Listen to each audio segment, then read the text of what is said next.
Well, the place is hotting up a little bit now. It's being an all-London final. It's taken a little while for us to get the real atmosphere of a Wembley Cup final.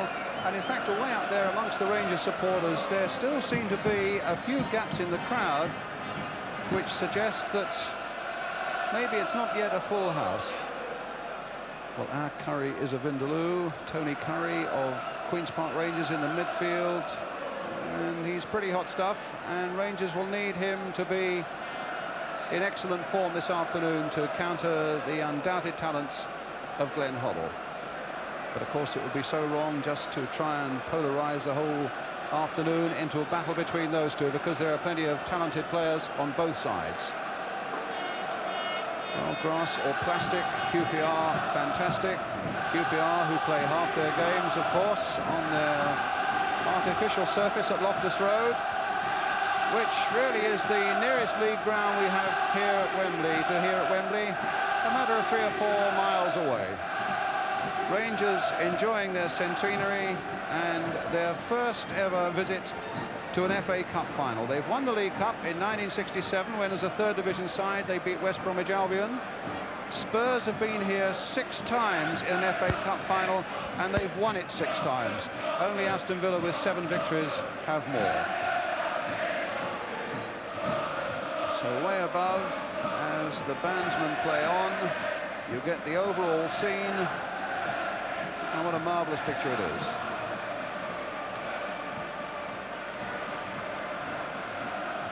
Well, they're unbeaten at Wembley because they've been here only once, as I said, in 1967. They've never been here for the Cup final. Well, these banners that we've seen over the years have become a traditional part of it now, Brian Clough, haven't they? They're good, and they're original as well. And they bring a smile to everybody's face, and that's what I hope it's going to be, a smiling Cup final. I think the game needs that maybe more than anything else at the moment. Well, with the situation in other parts of the world and football in general, lower me, I hope we can turn it on this afternoon. I just want what we used to describe as a smashing game. A smashing game between 2 London sides, the 4th all-London final in 15 years, in fact, and London clubs have won here the last 3 years: Arsenal, West Ham, and last year Spurs, of course. And at this time, if you were a manager down in the dressing room, Brian, as you've been so often on these Wembley occasions, what would Keith Birkinshaw and Terry Venables be doing now? They'll just be having quiet words with individual players. There'll be certainly no ranting and raving and shouting about. They'll be apprehensive and nervous. It'll be going through their mind if they've done the right things and picked the right sides and left the certain players out and played the occasional player that they know is carrying a slight injury. But it'll be a case of calming down and just reassuring and refreshing certain people's minds as to what jobs they're supposed to be doing. When I saw Mick Shannon on a programme with you, Brian, I think it was last night, I think he thinks that the best teams in the world just go out and kick a ball around a piece of grass. He has no idea whatsoever, that young man, of planning how leagues are won, how cups are won, and how clubs are built. Now the traditional Cup final hymn, Abide With Me.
a sport which sadly shows its ugly face too often during the course of a season. United, and producing one of the game's most moving moments.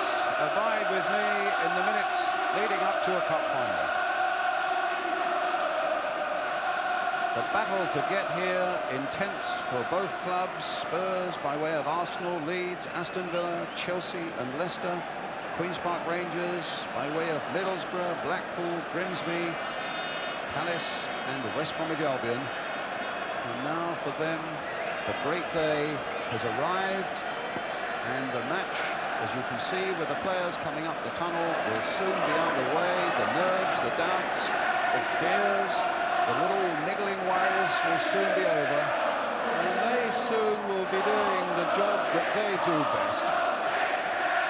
The two managers, Terry Venables there on the left, and Keith Birkinshire, poles apart in terms of their personality. Terry, a right extrovert, Keith, a very private man. And here they come out into this enormous volume of noise.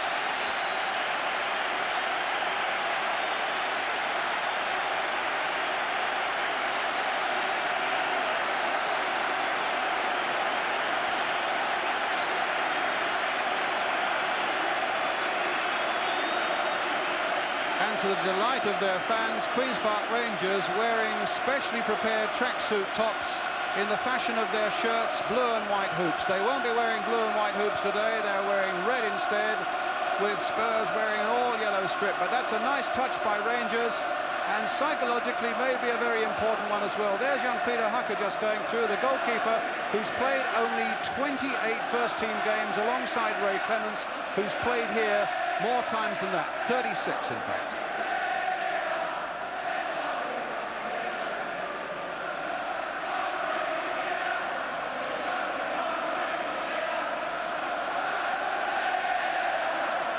Spurs, who a couple of months ago looked as though they might win as many as 4 trophies, one by one they've gone away. The League Cup, the Cup Winners' Cup, and now they're left with this, the FA Cup. And down in the tunnel you can see Her Royal Highness Princess Anne. The teams will be presented to her.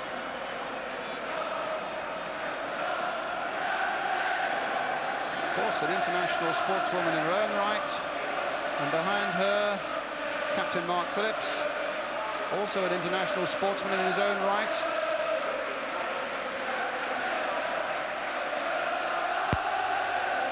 And on the right, as we look, Bert Millerchip, chairman of the Football Association, coming out with Her Royal Highness.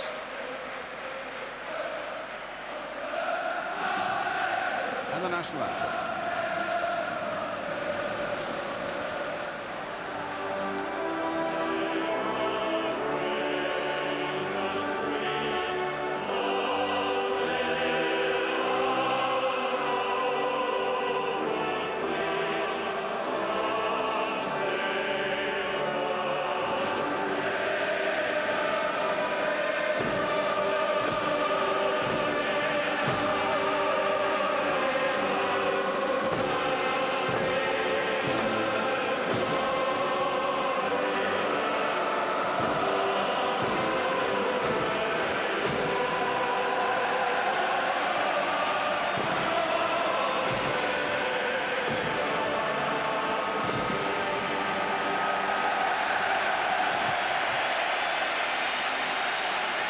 First of all, to meet the players of Queen's Park Rangers,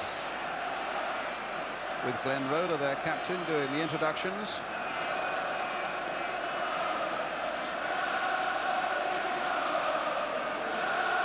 Having a word with John Gregory there, Simon Stone right alongside. I've not seen Peter Hucker, the young goalkeeper, stop smiling since he came out of the tunnel, which says a lot for him, playing in his first Wembley. He said, I'm going to go there and I'm going to enjoy myself. Mike Flanagan. And Terry Fenwick, who's brought a coachload of his family down from Sunderland. Gary Waddock, who's got such an important job to do in the middle of the field. Clive Allen, 21 on Thursday. Big Bob Hazel, the big defender who had such a marvellous semi-final against Cyril Regis. And alongside him is again a man who could play a critical part in the midfield, Tony Curry. Clive Allen's been presented there in the red sweater and the dark glasses. Les Allen, his father, who won a Cup Winners' Medal for Spurs in 1961 and won for Rangers here in the League Cup Final of 1967. What divided loyalties there. And Ian Gillard playing his last game before he gets a free transfer, and a word with the Rangers manager Terry Venables, who himself in fact won a winners' medal for Spurs in 1967 here. And now it's the turn of Tottenham with their captain Steve Perryman, past fit only this morning. Princess Anne, I know, fascinated by the work of international class sportsmen, whatever their sport. Although not a particularly devoted football fan, as opposed to her husband, Captain Mark Phillips, who is a lifelong Tottenham fan and ranks Jimmy Greaves and Bobby Smith, Danny Blanchflower and Dave Mackay as his schoolboy heroes. Captain Phillips there now meeting the team. He'll have his fingers crossed for them.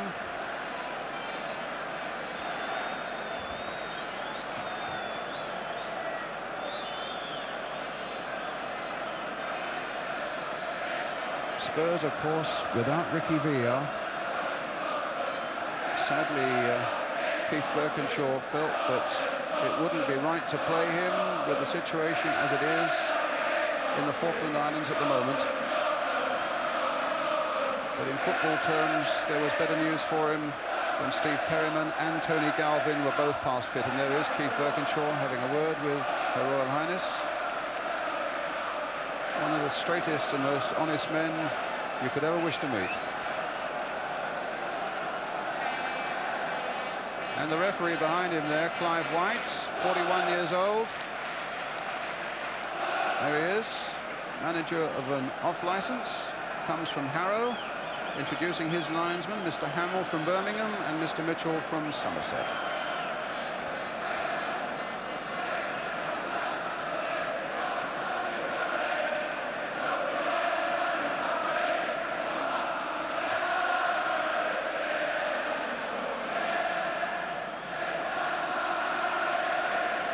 Well, Her Royal Highness seems thoroughly at home and enjoying the whole atmosphere. Mr. Bert Millichip.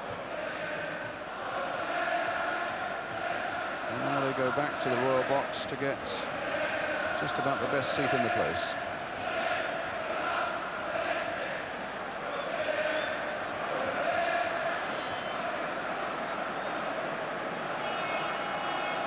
And as soon as Her Royal Highness is gone, the teams will peel away.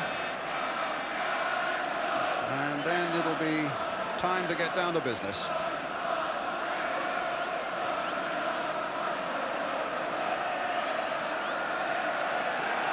Well, in fact, they change over to kick in at the end where their supporters are.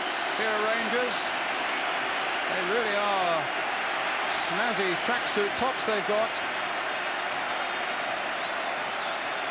So Queen's Park Rangers with Peter Hucker in goal, number 2 Terry Fenwick, 3 Ian Gillard, 4 Gary Waddock, 5 Bob Hazel, 6 Glenn Roeder the captain, 7 Tony Curry, 8 Mike Flanagan, 9 Clive Allen, 10 Simon Stainrod, who incidentally way back in Sheffield United days used to clean Tony Curry's boots. That's the way life changes.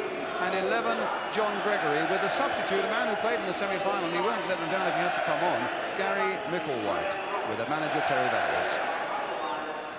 And at the other end, Spurs without Ricky Villa, as I said, but with Ray Clements in goal, now past fit. Number 2 Chris Hughton, 3 Paul Miller, 4 Paul Price, those 2 will be central defenders, 5 Mike Hazard, who's come in and done such a good job since the departure of Osvaldo Ardiles, 6 Steve Perryman, 7 Graham Roberts, who will now play in the midfield, 8 Steve Archibald, 9 Tony Galvin, we shall see some good work from him down the left-hand flank, 10 Glenn Hoddle, 11 Garth Brooks, and the substitute Gary Brook, who's had a good last month or so. He scored 4 times in the last 6 games. So the referee also decked out in new tracksuit and says he will toss up with a 2p piece. Started refereeing in 1962, so he celebrates 20 years of being a man in the middle. And Queen's Park Rangers, as we can see, in the red shirts, the same strip that they wore in the semi-final. So Glenn Roeder up there, and Steve Perryman too. The two captains. And at the moment, Brian, it doesn't seem quite as tense as I've known some cup finals in the moments leading up to it. Well, it's like one big happy family among the crowd. As I've said early on, you know, it's an all-London final, so there's not the intense rivalry, but I think it'll build up when the game gets going. I was interested when everybody was getting presented to the dignitaries to look at the faces, because you can see a lot of strain on people's faces on occasions, but the QPR lads didn't appear to have any strain whatsoever. I've watched in the last few minutes literally waving to people in the crowd, relatives and all that type of thing. And it argues well for the game, because if you can play a cup final without tension and without strain, irrespective of your ability, you've got a good start there. And it might be ability and tired legs in the Tottenham sense to a lot of, you know, uninhibited running and just, I'm glad to be here. Well, he's certainly glad to be here, Clive Allen. He had one or two problems with transfers to Arsenal, to Crystal Palace. Things seemed to go wrong, and now they've come right.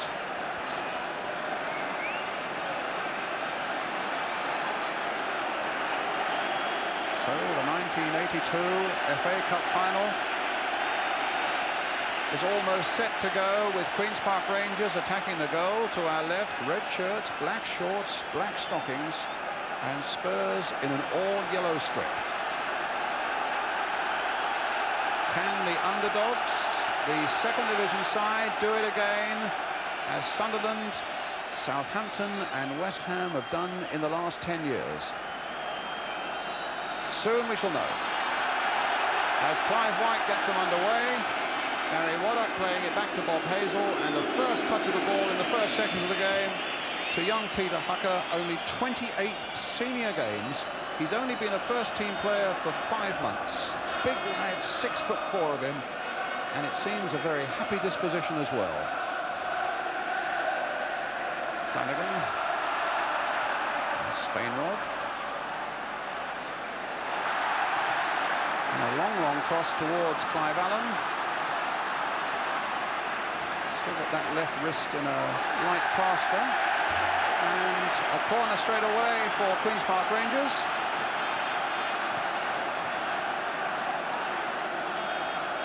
Curry will take it. Bob Hazel up from the back, leaving only Ian Gillard and Glenn Roeder back. Curry with the corner, and needing a slightly longer run-up than the advertising board would allow. But Curry with the corner, they're all getting in there. Nobody got a touch, and Flanagan couldn't get there to turn it back again, and a goal kick for Tottenham. Mike Flanagan, who in fact was a junior at Tottenham and then went to Charlton. Galvin making the first of his runs down the left, stopped on that occasion in no uncertain terms by the challenge of Terry Fenwick.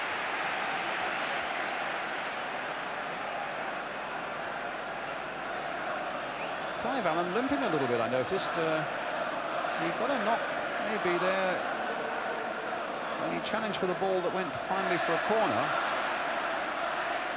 Here's Ian Gillard. What a great servant he's been. About 500 games for Queen's Park Rangers. Stainrod jumping for that without a real chance of getting it, but here's Waddock with it.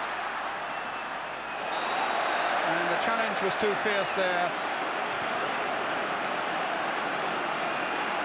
And it's going to be a free kick. Hitting again there. And Clements, just as Allen was coming in.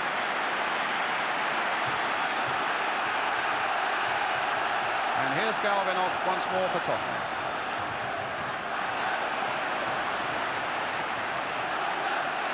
Curry going across. Here's Fenwick. And a goal kick.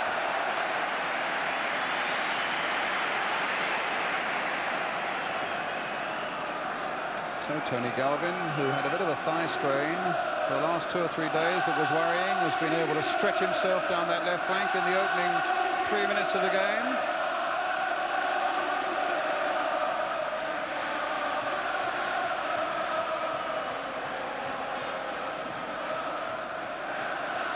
Hoddle's header. Hazel.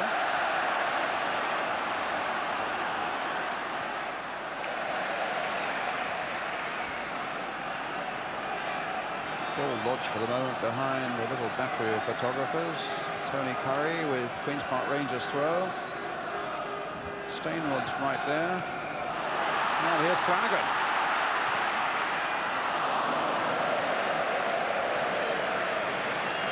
Spurs at the moment in defence looking as though they need to organise themselves a little bit, Brian.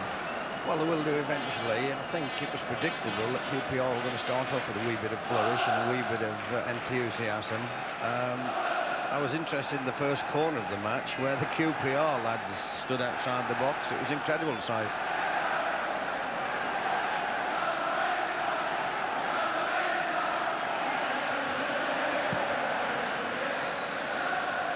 This will be Ian Gillard's ball. Touch there for Flanagan. And now for Roda. Again, that long ball, seeking out Stainrod, but never turning it sideways. Perriman keeping it in play. Paul Price.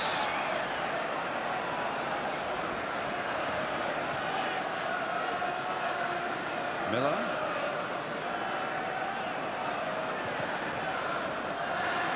Gillard getting there before Archibald, but Hazard losing out there. Waddock in no uncertain terms again. Flanagan. Well, that'll ricochet nicely to Roberts.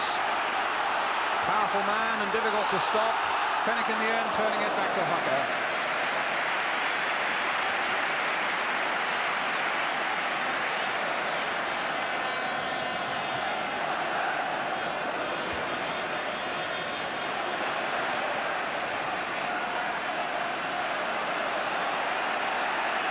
Roda.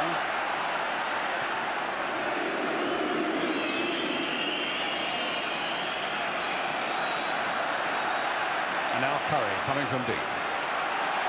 And in danger of losing out. Perhaps a little fortunate to get the free kick, but he got it. And there's a typical Curry pass. Direct, some 35 yards, straight to Gillard, but he won't reach Clive Allen with it. Hoddle, Waddock was really attacking in, but Hoddle got the better of it and slung that superb pass to Crooks, and now on for Hazard, on for Crooks again, all stemming from a lovely ball by Hoddle in the first place, and good work by Garth Crooks as well.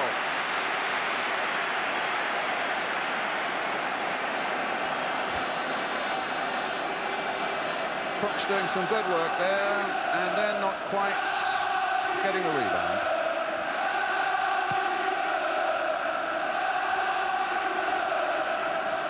First real glimpse of Hoddle, Brian. It was incredible ball he played. Played it first time in his own half, and it went like a bullet. And Crooks actually didn't have to move. If he hadn't got his chest there, it knocked his head off. So Stainrod with Queen's Park Rangers throw, hoisting a long one into that Spurs area. Hazel was right in there. Hoddle with a backward header to Waddock. Goal kick. Republic of Ireland international, Gary Waddock.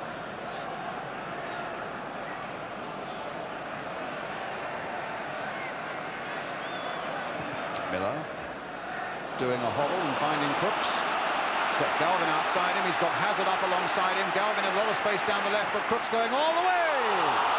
Touched away well by Hucker, corner to Tottenham. And the Queen's Park Rangers may well have expected, or half expected at any rate, the pass out to the left, but Crooks decided on the shot, and Hucker was equal to it. So Hoddle with Tottenham's corner. Price going in there, Roberts is going in there as well, and it's Roberts with the header. Gillard with a chance to nudge it away for a moment's respite.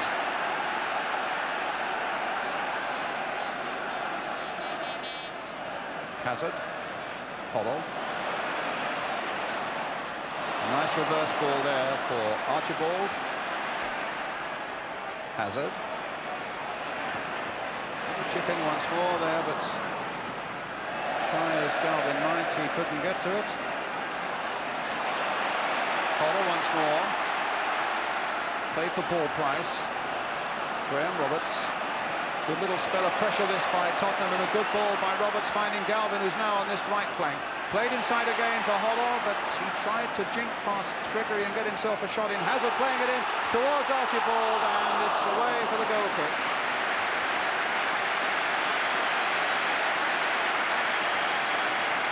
When you think of the troubles that Spurs have had with no Ricky Villa and 1 or 2 injury problems, you tend to overlook the class and the talent that remains, and that was a very good little attacking spell by Tottenham. But now here's Clive Allen. They kept possession lovely, Brian, and it's a sign actually of a good side with talent, obviously, if you can keep possession of the ball in a Wembley Cup final. The team that has most of the ball invariably wins. Well, it's Spurs with the ball at the moment in the shape of Paul Miller. Again playing the long ball here for Archibald. Perryman trying to get in, a good life or death tackle there by Gillard, and it didn't quite work for him. And Curry again trying hard, but again the bounce goes Tottenham's way. Archibald with a shot, it's wide of the goal, but they're raining those shots in on Hucker's goal. And QPR get another goal kick. They were fair efforts as well, Brian, both shots, but I would like them just, to get in just 5 or 6, 7, 8 yards more. We normally like to see the whites of the eyes, at least, of goalkeepers, irrespective of how inexperienced they are. Crooks took him by surprise. It was a good effort with that one, and it was going in the top corner. Stainrod leaping, but not connecting. Flanagan pulling it down well. Now there's a good ball, finding Gillard and a bit of space for Rangers to come forward. Curry, 10 minutes gone, no score. Waddock. It's a good little bit of build-up here again by QPR as Stainrod tries to make something of it.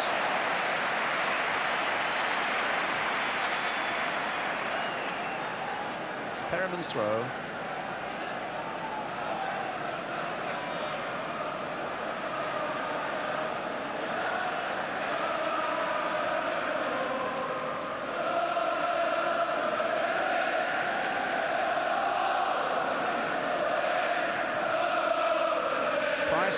For Tottenham. The favourites, Queen's Park Rangers, offered at something like 3-1 by the bookmakers today. Gillard. Hoddle. And Roberts playing it there to Price. Hoddle getting it nicely from Archibald. Crooks trying to play it again for Hoddle. That should be Hazel's ball, but he lets it go through to Hucker.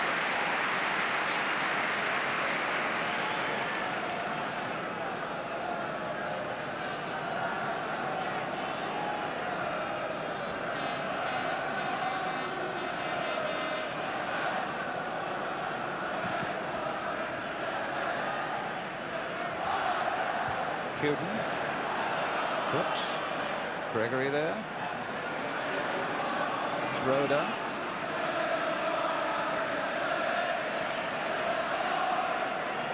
Oh, what a nice dummy. Completely fooled Hazard there, but the ball not quite getting through to Flanagan before he was assaulted by Miller. And a free kick to QPR.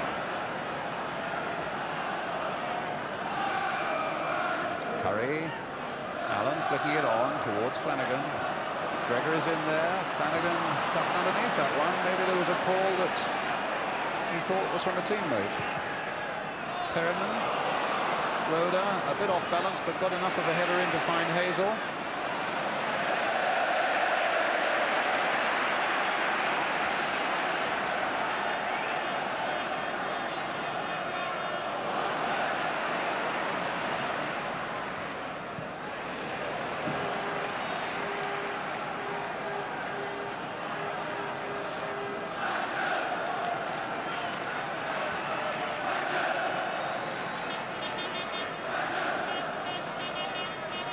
Tony Curry. John Gregory to Clive Allen. Hazel. Finding Gillard. Hazel again. Gillard's gone ahead of him. Hazel needs no invitation. And another free kick to QPR, this time for the foul on Mike Flanagan.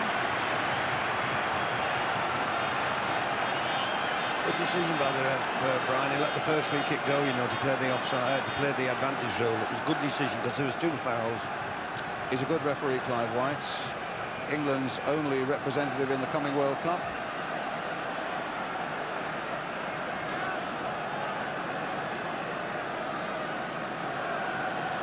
Well, Terry Venables promised 1 or 2 surprises up his sleeve, and he is usually a bit cunning when it comes to free kicks. I wonder if we're going to see something now.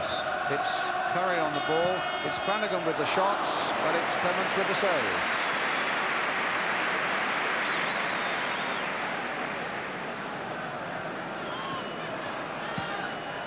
And we hear from Scotland that Rangers have taken the lead from Aberdeen up at Hampden Park by a goal to 0.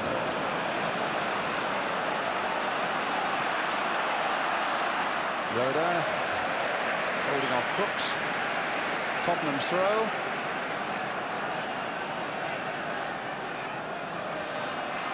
Archibald. Galvin. Scooping it wide here for Roberts. Letting fly. Oh, that must have moved a little bit in the air.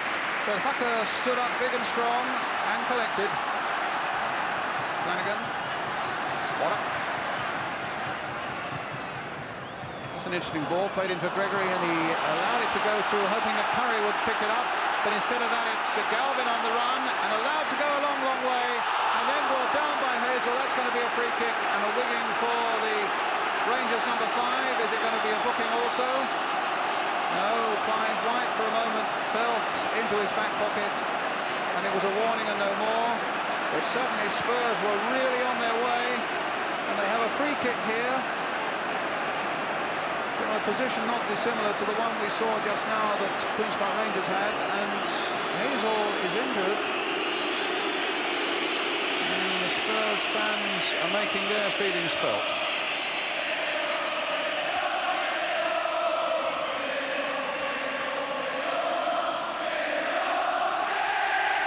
Rangers came to this game in a good little bout of form. They'd won 5 of their last 7. As opposed to Spurs coming here having lost their last 3 and lacking a little bit of momentum, but certainly in the opening quarter of an hour, Spurs have looked full of confidence. So there's the Rangers wall lined up. And on the far side, Gary Micklewhite, the Rangers substitute, just doing a little bit of warming up, just in case he has to come on in place of Bob Hazel. Micklewhite, who's a midfielder, and they certainly wouldn't want to lose Bob Hazel, big, strong, dominating factor in their central defence at this stage of a cup final. But he looks okay to go on, but they must now beware Glenn Hoddle. There's Hoddle, and it's wide. So the wall was perfectly formed. Even the bending ability of Glenn Hoddle couldn't find the angle. So it's Hucker with the free kick. And you can see just how wide it was.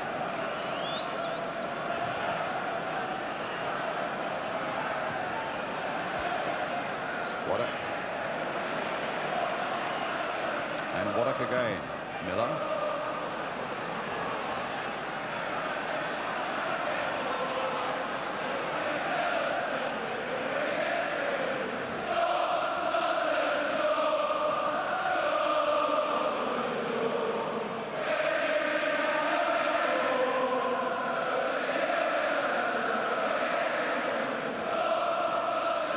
Stainwell beaten by the persistence of Perriman there. Perriman now finds Steve Archibald. Can he get the ball across? Not first time, but it's now with Mickey Hazard. Hit first time straight at Tony Curry. Roda in a slightly difficult position facing his own goal. Not as far as Archibald. And a good swift challenge by Stainrod. gives Rangers the chance again just to organise themselves a little bit. Perryman with the throw. Crooks. And a free kick given as Crooks tried to get between Waddock and Gillard, and referee Clive White has given Spurs the free kick, a sandwich. Gillard wasn't at all happy with that decision. But here's Hoddle. It's a curling free kick in there. Went as far as Miller, but didn't quite get the touch he wanted. Waddock just screwing it away. Perryman picking it up. Spurs dominating this phase of the game, and they now find Archibald with a good ball. There's the cross going in. A difficult one, and the keeper was put under pressure and put it away for the corner. The ball bouncing back off the roof of the net, and whether Spurs felt that it hadn't gone out of play or not, I don't know, but the whistle clearly had gone.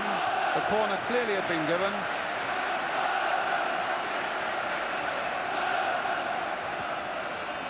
Hazard, bit of space for him. Hits a good ball.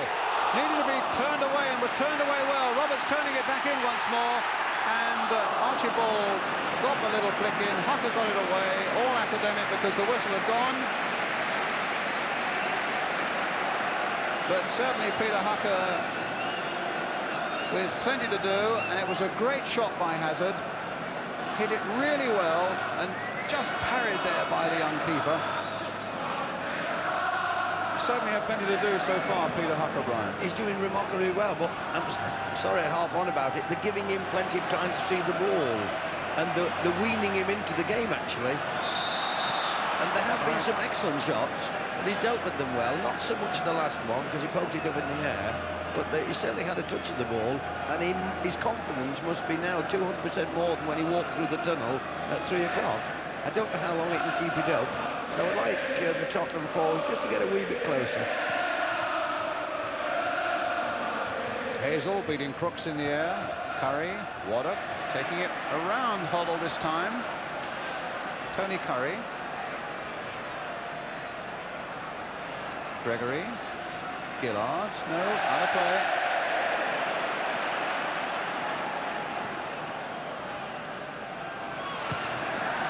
Just in play.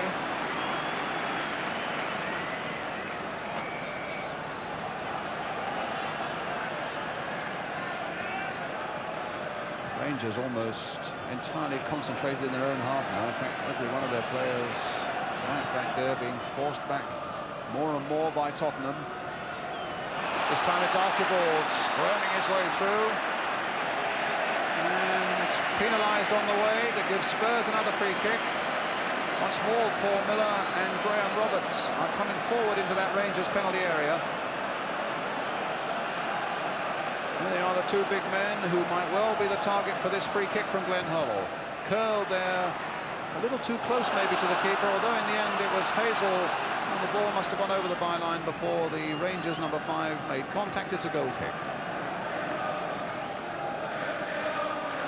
I think it's interesting, Brian, despite the fact the young ginger lad is standing next to Hoddle at the moment, he's not doing a man-for-man marking job at all, you know. I think he's allowing Hoddle to play his game, and he's playing his game in the part of the field also. Jump by Stainrod. Houghton has had little to do so far.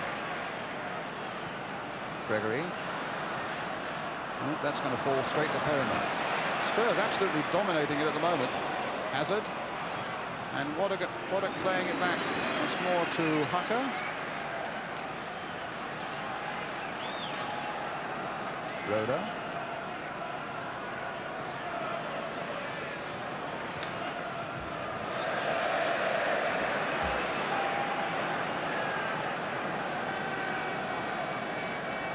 Whether you believe in coincidence or not,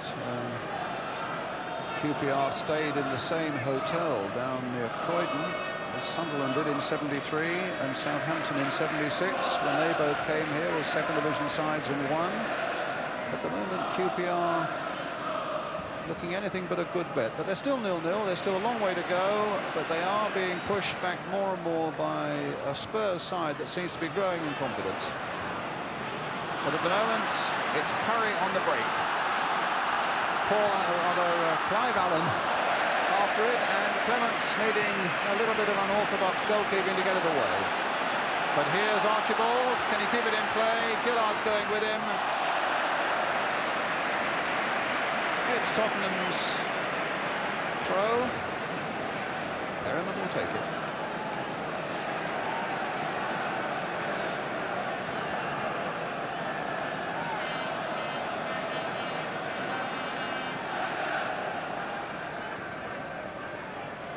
Perryman. Hollow. Played in for Hazard.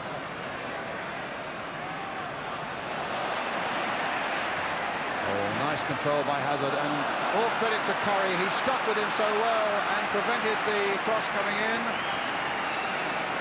And Hazel is down and injured again. You can see him there in that Queen's Park Rangers penalty area.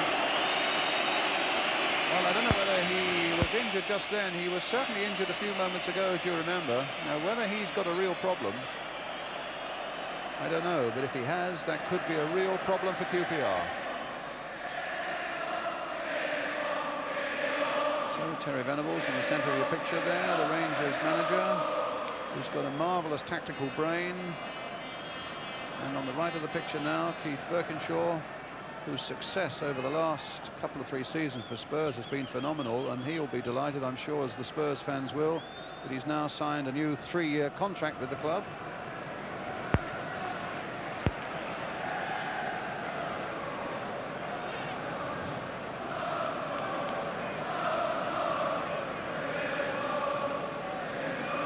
Well, whatever it was, seems to have been put right.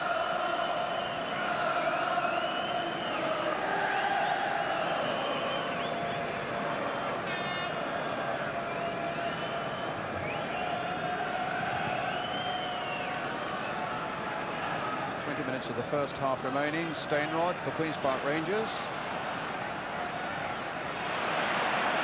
Hazard. Hoddle. Hazard and Hoddle at the moment having more to say for themselves in the midfield areas than Tony Curry. But Curry there finding Hazel, being challenged by Hazard, who's come up from the midfield areas. That's the ball that finds Stainrod. And now here's Waddock. Finding Gillard.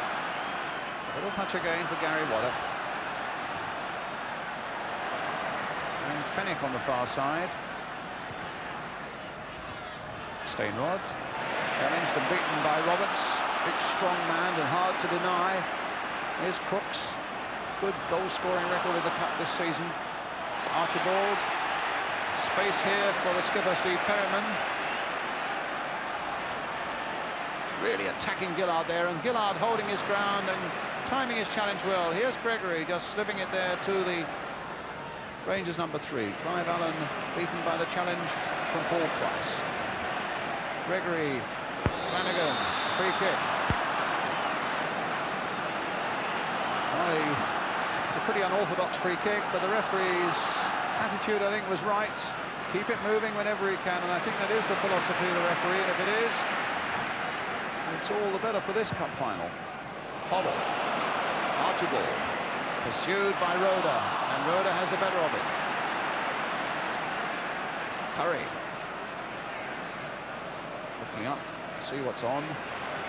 It's the simple pass this time to Gregory. Stainrod letting it go. Oh, and it was a little too clever. And Hoddle in turn can put Archibald through. Hazel started to come and then went, and Crooks is right through. And Hazel got across quickly and efficiently and snuffed it out. And he made the ground really quickly there, Big Bob Hazel, when it certainly looked as though Crooks was in a fine goal-scoring position. He did it twice, actually, Brian, because he just delayed going to the man with the ball, first of all, and give himself time to get back and get that tackle in. A good centre-half, his job there, because that was nearly a half a chance.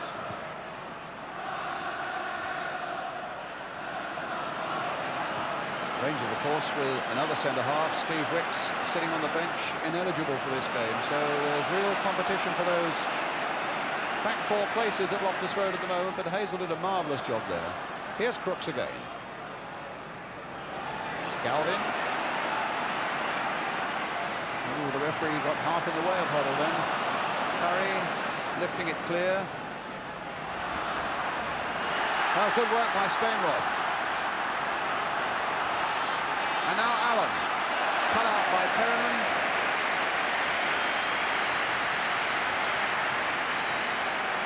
It's opening up a little bit. It's still 0-0 with 28 minutes gone.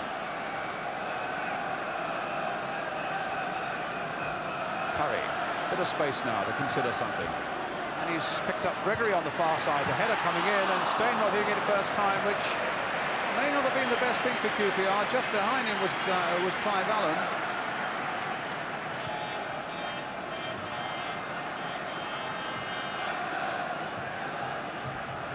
Perriman for Spurs. Paul Miller.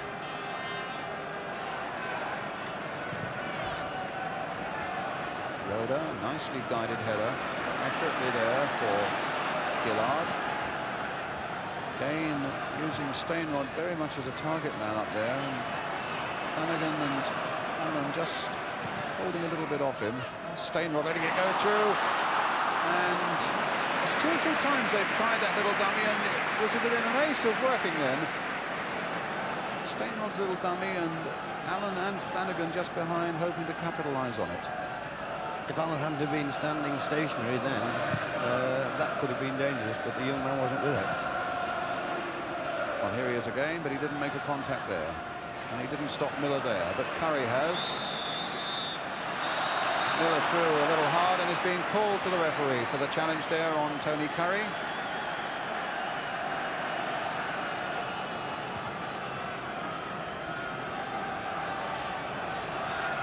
So Curry with Rangers free kick. Trying to pick out Flanagan on this side. Flanagan getting his header in well. Here's John Gregory. Handball by him as he tried to control it.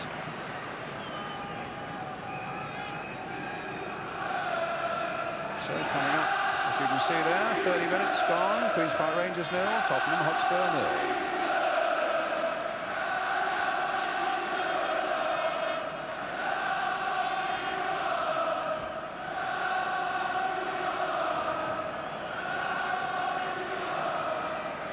Miller. Again towards Crooks as the sun comes out, and Rhoda gets it away for Rangers. And Waddock challenges again, but Price getting a nice ball here for Perriman.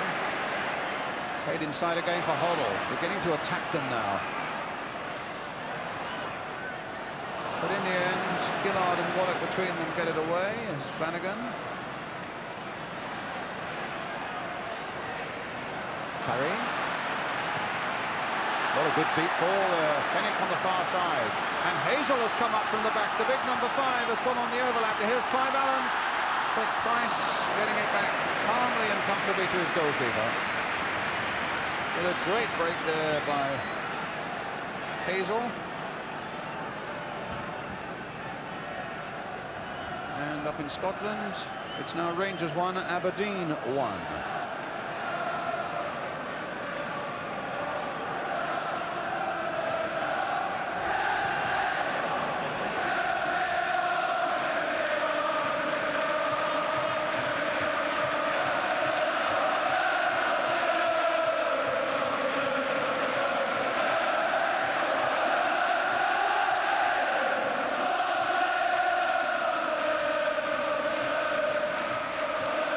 Perriman with the throw as the fans find their voices. Hoddle. Perriman. Miller. Oh, it's over Rhoda's head. Oh, and Archibald suddenly found there was a chance there, but couldn't finish it off.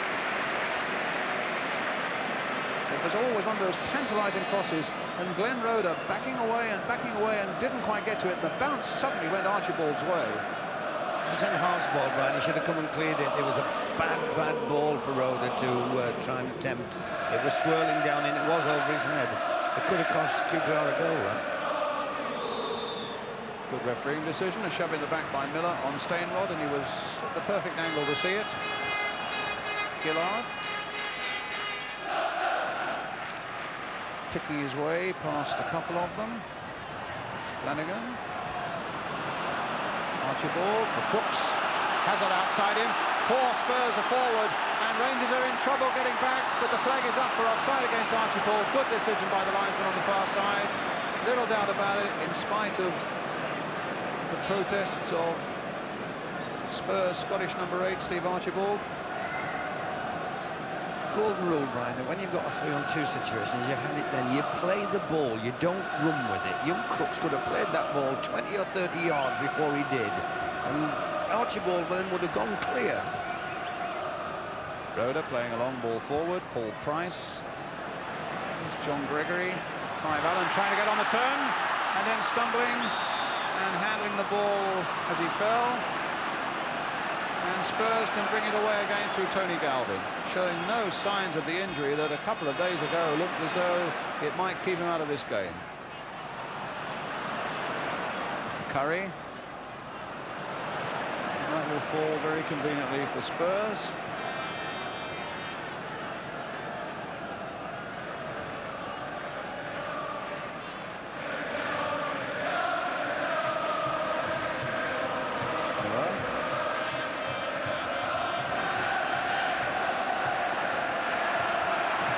Being forced back by Waddock.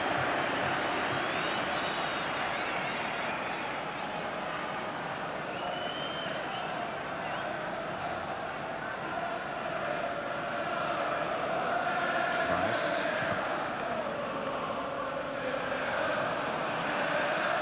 Hazard. And again it's Hazard.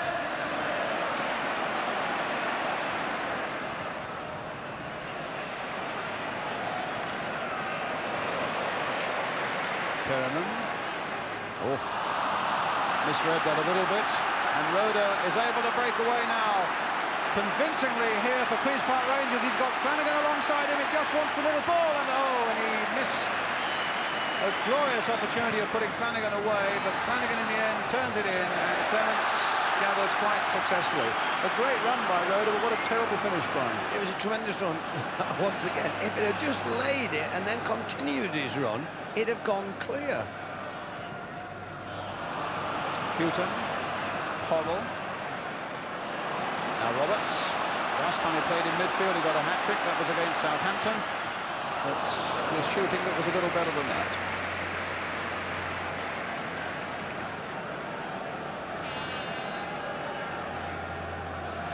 Well, it was certainly a bold, brave breakout there by the Rangers captain Glenn Willock. He's still annoyed with himself because he knows that a more sensible last pass to Flanagan could well have put him in. Hazard, who's really looking a dangerous customer in the midfield, quite as much as Hoddle is at the moment for Spurs. And there's a good shot and a good save.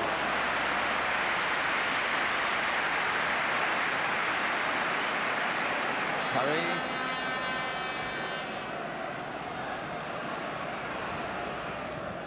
Allen. Gillard. Gregory. Flanagan. Gillard. Hoddle will nick that off him. Well, there's a ball again. Straight to Crooks. Nodded in nicely for Roberts. Hit in first time in the hope that Archibald's going to be there. And in the end, it was Waddock who just turned it back. It's Curry again. That's a better ball. Finds Stainrod, and off he goes. Got Allen and Flanagan up, but they just will not release that ball when it matters most.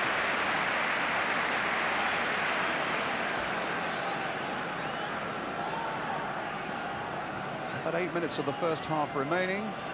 Still Queen's Park Rangers 0, Tottenham Hotspur 0. Miller.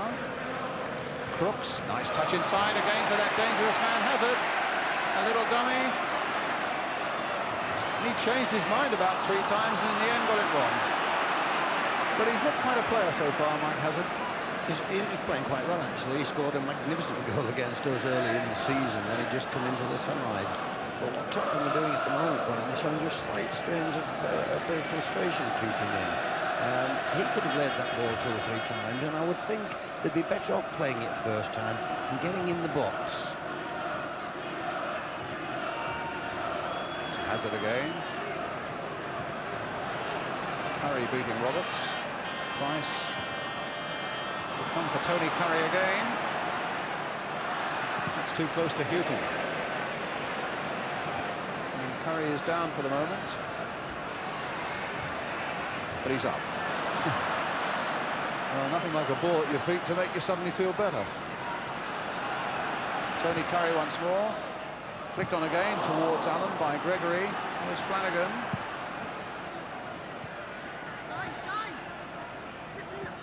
Oh, what a good ball by Flanagan. Fenwick playing it in. And now Galvin. Brooks versus Hazel. Hollow. And they tried to get Galvin down that left to no avail.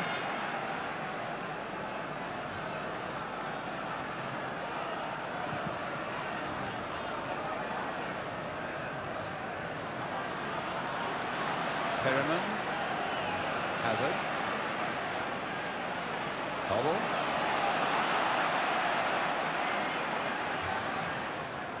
and Rhoda comfortably away. Water.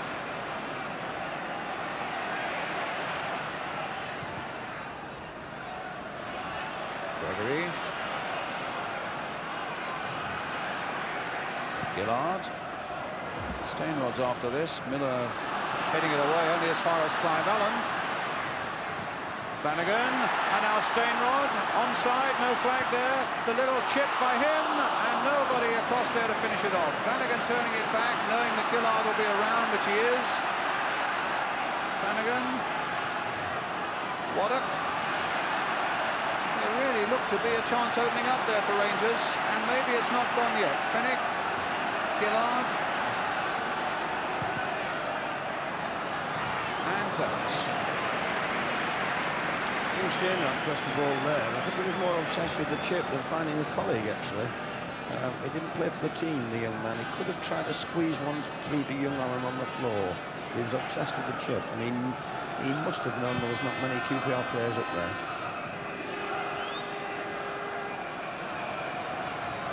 Gillard.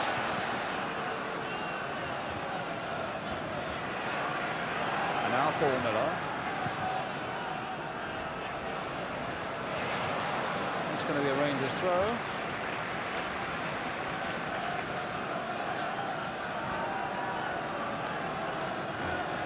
Simon Stainrod.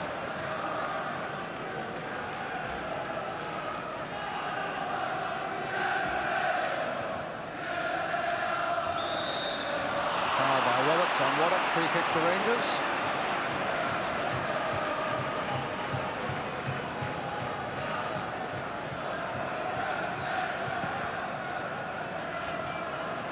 Stainrod. I thought for a moment he was getting in behind Perryman, but he ran out of pitch. Certainly had a prolific season, Stainrod, 25 goals to his credit. But then so is this man, Steve Perryman, culminating with Footballer of the Year and now captaining a side again in the cup final. Fenwick paused for a moment there, but in the end got his challenge in. But Spurs get the throw.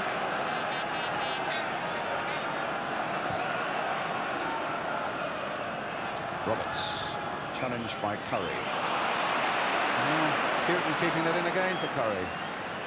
Oh, that wasn't a good ball by Tony Curry. Hoddle taking advantage of it, and in the end, Curry, knowing that he'd made a terrible mistake, managed to get back there and nod it back to his keeper. Here he is again.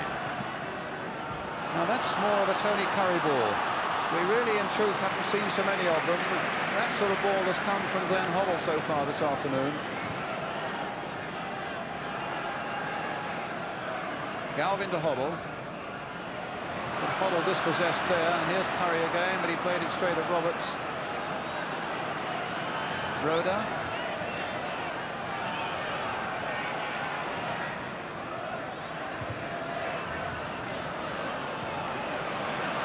Galvin.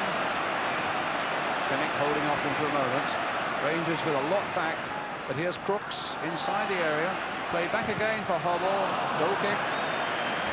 QPR are doing well. They're making Tottenham shoot 5, 6, 7, 10 yards outside the box, and they can be very well pleased with this half, despite the fact that they've been on the receiving end. They are showing signs that they can go forward, and when it's non in any match, never mind a cup tie, you know you're in with a hell of a shout. And you think it's looked not too unreasonable so far for Queen's Park Rangers then? Well, I think they've defended quite well, and I think they've made Tottenham shoot from 5, 10 yards. The goalkeeper's done remarkably well, but never really been under any pressure. And I think Roder's having an excellent game in the heart of the defence. In fact, he's their best player, if not the best player on the pitch at the moment. Glenn Roder. Well, there's Roder going in again, getting his header in, looking for Clive Allen, having a tussle and an unfair one there with Houghton, which gives Spurs the free kick. They've taken it. They might take advantage of a little bit of space here as Houghton, the fullback, comes in. But again, as Brian saying, they're forcing them to shoot from outside the box.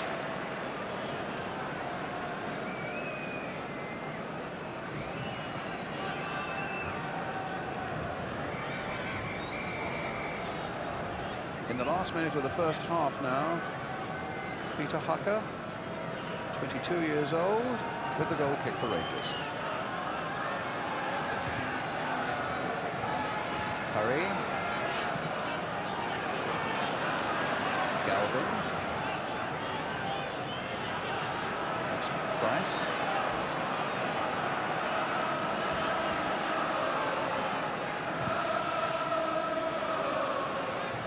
Hazel. And now Hazard.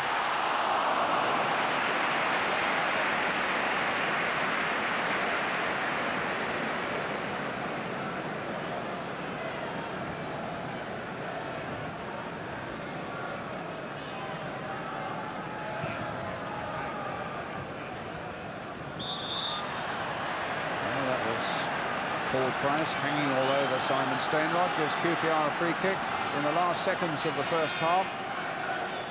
Maybe a little too distant for them to strike all that effectively from here, but you never know. Curry is behind it.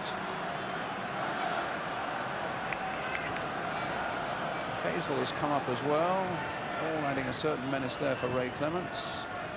And there's Fennick come on this side as well. Hazel's right in there too, and must have been an infringement on the keeper there. Into time added on for stoppages at the end of the first half now.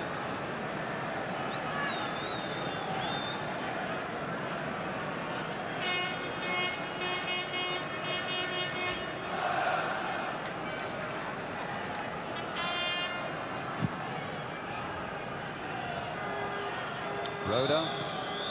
Well, as Brian Clough said, the best man on the field, Glenn Roder, got the last touch as he goes off. So far, so good for Queen's Park Rangers. They've defended well. They've shown occasionally they can come forward positively, and well, it's by no means an easy ride for Tottenham. A lot of work, I would have thought, for both managers to do in that dressing room at half-time. And the half-time score then here in this 1982 FA Cup Final at Wembley. It's Queen's Park Rangers 0, Tottenham Hotspur 0. And as they go off for a 10-minute break or so, so shall we now, with a quick break. It's goalless here at Wembley as the teams come out for the start of the second half. I think it was Jack Charlton saying at half-time, Brian, that if he were Terry Venables, he would say, fine, I'm delighted the way it's gone.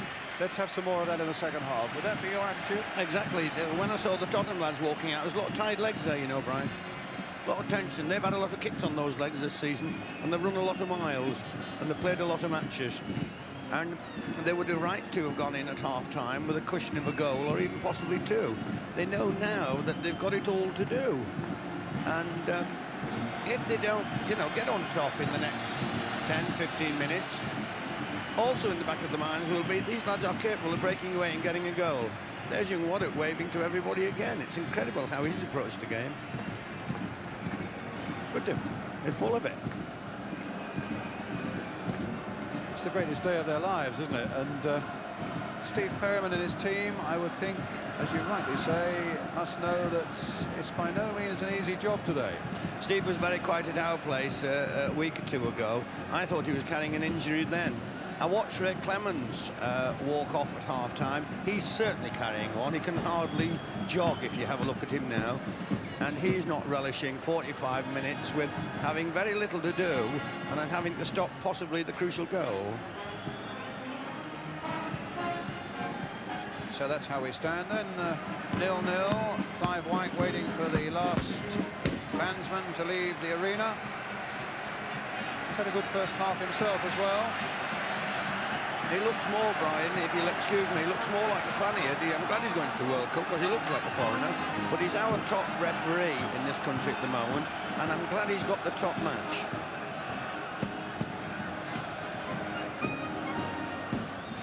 Well, let's see now how things go. Certainly Queen's Park Rangers will not want a replay. It will upset an awful lot of plans because they are due to fly to Tampa in Florida on Monday.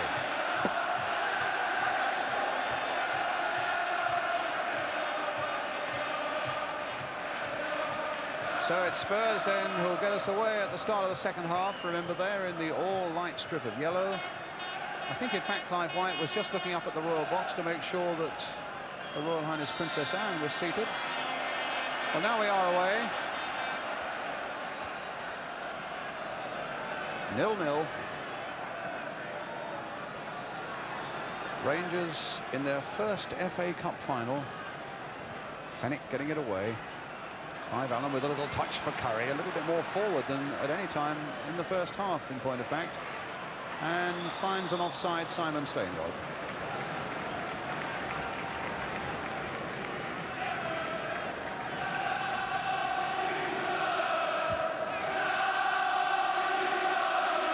Princess Anne sitting on the left as we look is the Queen's Park Rangers chairman, Jim Gregory, who normally likes to leave a game 10 minutes from the end if it gets a bit tense, but I think Jim won't be allowed to do that today.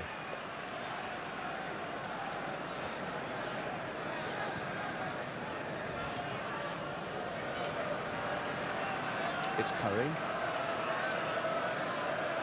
And now it's Roda, who had an exceptional first half, the Rangers captain.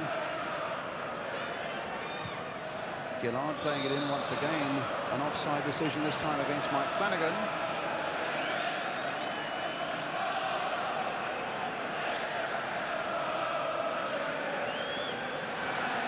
The sun out brilliantly now. There is just a little breeze there, but there'll be fairly grueling conditions as the afternoon wears on.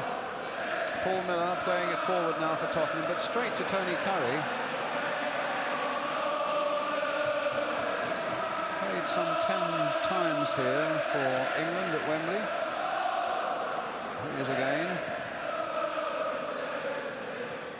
Volley down by Flanagan that time for Gregory. And Gillard galloping into a bit of space down the left for Queen's Park Rangers. The cross towards Stainrod, and he didn't quite get the header he wanted in, but I'm surprised he was allowed one at all there by Houghton and Galvin. But here's Galvin coming away now for Tottenham. Long, long run for deep, and look who it is right back there with a lovely tackle on him, Tony Curry. He did well there. He did remarkably well. He acknowledged the cheers, because you don't see him doing that very often. If he'd have been doing it 5 years ago, he'd have had more than 17 caps. Waddock.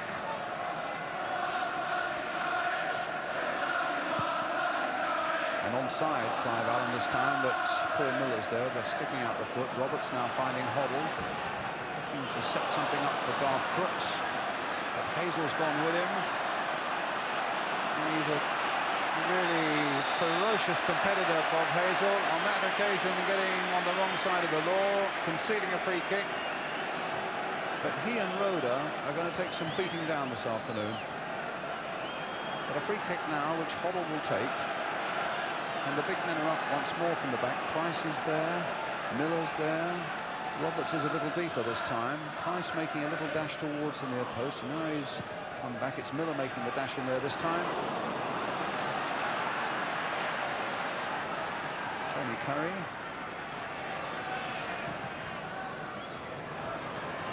Clive Allen. It's Perryman for Tottenham. Oh, he's getting past Waddett now. Crooks playing it in for Hazard. Now Hoddle taking it on, and it almost got through to Archibald, but the whistle went. Now what's this? A free kick to Spurs in what could be potentially a very dangerous position. 6 or 7, maybe 8 yards outside the Rangers penalty area, slightly right of centre. Enter Glenn Hoddle again, I would imagine. Well, there are 2, 4, 6 in the Rangers wall. And Hoddle is the man to watch. A curler, but again, the measurements weren't quite right.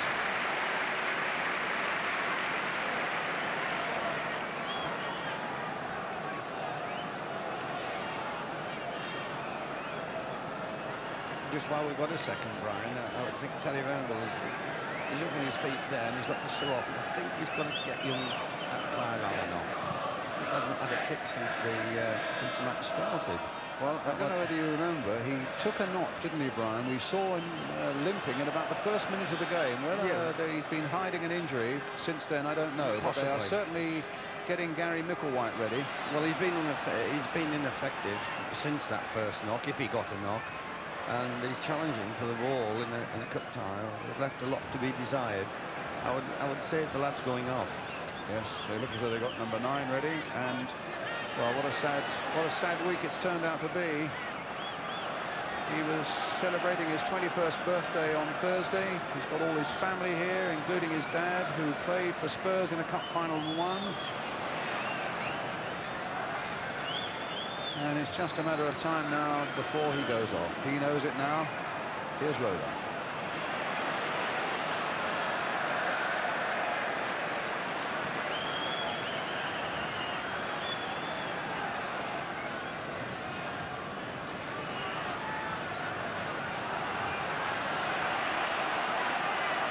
Now what's Tony Curry doing? The old Matador bit again, and wanting a little more assistance, I think, from Glenn Rhoda than he was getting. The Rangers still can't make this substitution. Warwick played again for Rhoda. Back again to Peter Hacker.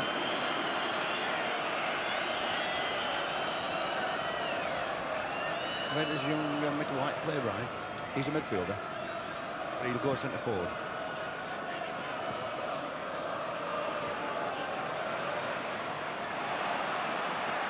It's Hubble. And a free kick. And now Clive Allen will go off.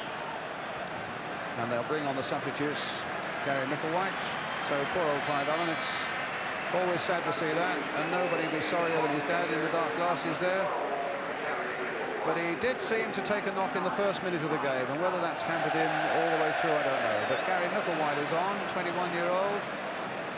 And he had a little spell with Manchester United, in point of fact. Tommy Docherty brought him down to Queen's Park Rangers. Played in the semi-final.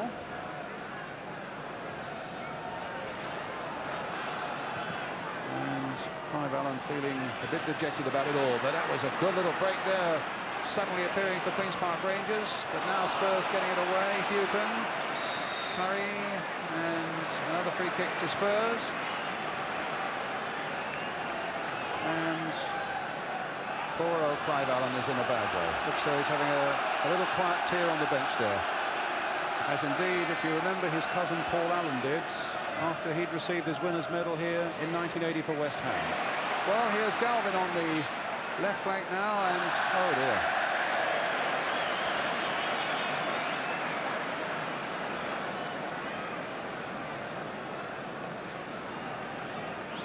Well, poor Clive Allen. There are times like this when your heart goes out to youngsters, and it really is a tough old game. He's been building himself up, building himself up, building himself up for this, and now look at that. Brian will be more worried about his dad in the stand than himself. That's probably true. Houghton.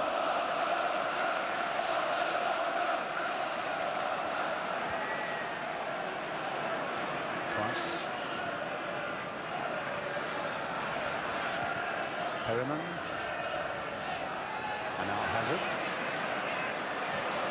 That's not a bad ball there, but Hazel just about cut it out as Archibald seemed to be on his way.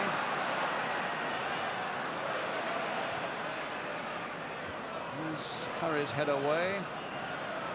And now Roda's. Now Steinroth. He's got Micklewhite up as well. Stopped right at the end by a good, firm Tottenham challenge. And Archibald takes it up at the other end. Hazard. All balance and cheek. And a useful little left foot there, and a touch by Hoddle that didn't quite come off. Warnock.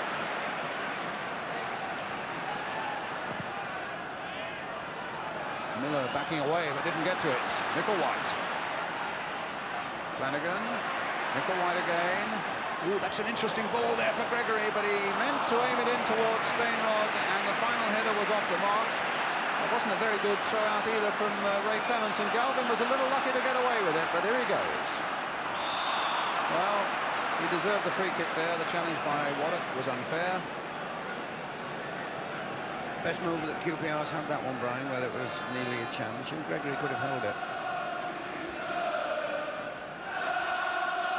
Yes, Rangers are still making these odd little attacks that suggest that they might get in there and do something a bit dangerous.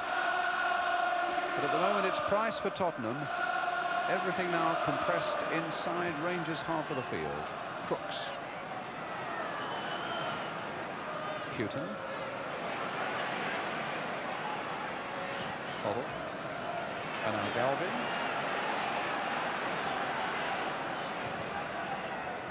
And Hoddle trying to find Crooks. He found him all right, but Crooks couldn't control it.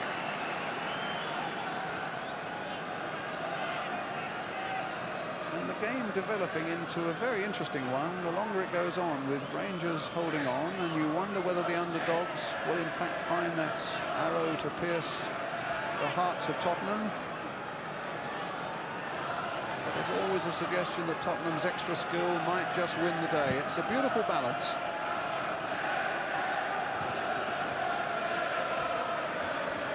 Hoddle winning it in the air. Back to Roda again. Fine game. Steinroth, the touch for Curry. Back again for Simon Steinroth. Waddock. Trying to curl that for Gillard, who won't relish the thought that he's got to go back there and retrieve it. They want to keep the momentum going forward, and back they go again, though. All the way back to Hutler.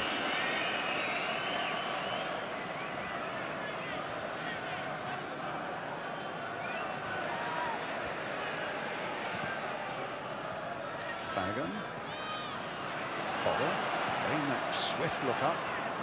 And notice that Tony Curry is right back there, deeply involved, deep in the defence, showing no signs of that very sore Achilles that has kept him out for a number of weeks until he came back for a first-team game last Saturday. Here's Terry Fenwick. That's an interesting ball there by Fenwick in for Flanagan, and over the top. Nice little ball played in there by Terry Fenwick. It was a beautiful ball. It was a beautiful ball from Curry initially, and then another good one. Flanagan should have done better than that. He was shooting off balance, bad angle. Two of his colleagues were running into the far post, and they were a little bit annoyed. He should have done better than that.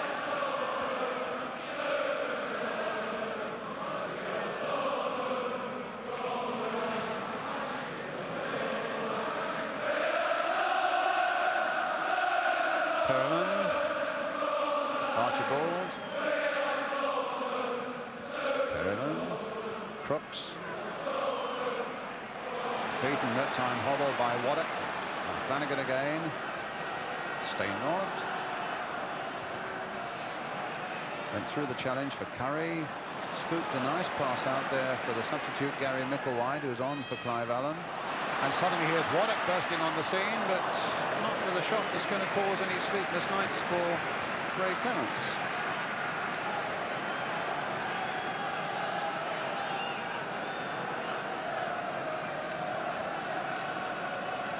dropped into a bit of a trough at the moment, the game, hasn't it? It wants something now to get it on the move again. It wants more goal-mouth thrills, obviously, and in any game, Brian, it needs a goal to lift the game.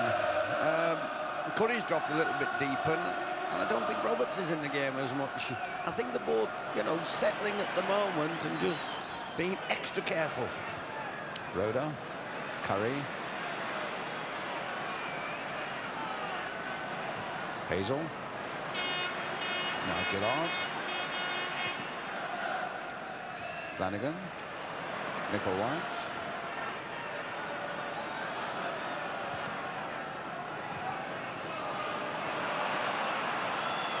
Hoddle taking it off Micklewhite, finding Garth Brooks. Hazard's up ahead of him. Here he is. Archibald's ahead of him. Here he is.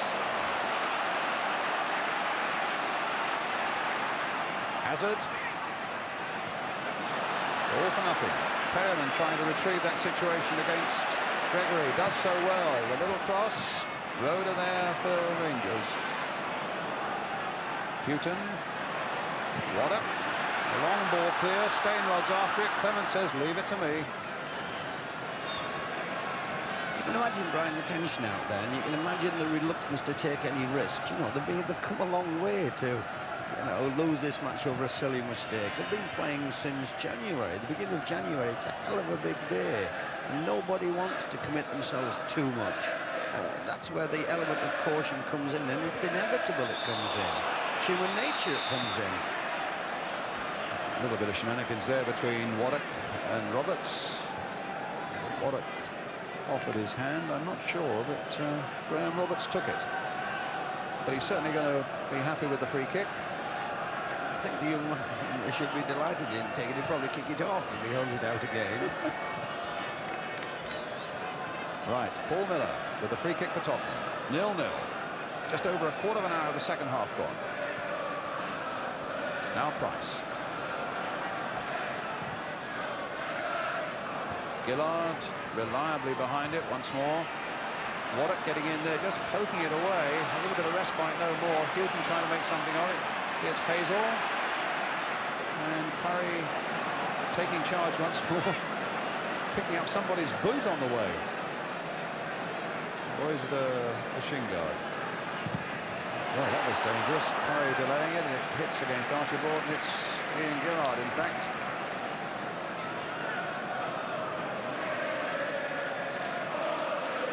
And in the meantime, there's a Rangers player down. Simon Stainrod in trouble, remembering too, of course, that Rangers already got their sub on. Clive Allen talking to Alan Harris there. Well, Clive still a bit upset at being taken off, and Terry Venables on the right of the picture there trying to console him also.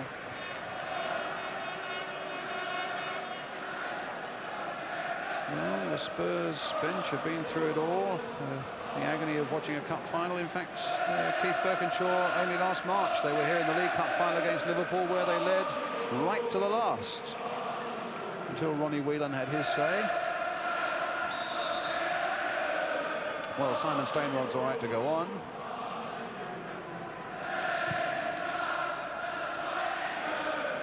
Roberts. Hazard. Archibald. Hazard. Stopped by Curry. Here's Flanagan. Gillard. Final that's being seen all around the world. They say something like 400 to 500 million people watching this.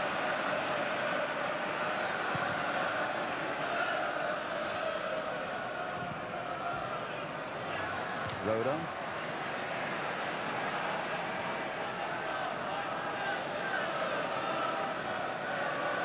Well, it's true, Brian, to say, as you did, that you can understand people's caution when there's so much at stake. If you look at it positively, one act of boldness might win the whole day. But they're looking for one act of boldness as well as applying caution. All good teams do. Here's Hazard. And again, refused to lie down and let the Rangers get that one away. Here's Perelman. Hoddle. It's a nice ball played by Hoddle for Archibald. And certainly Archibald and Crooks at this stage of the game haven't looked the Archibald and Crooks of a year ago. Well, QPR a little bit sleepy there, allowing Spurs possession. But here's Tony Curry. Now he's trying to do too much, and he loses it to Hazard. Curry's mistake, can they capitalise on it? No, they can't. And a goal kick it is.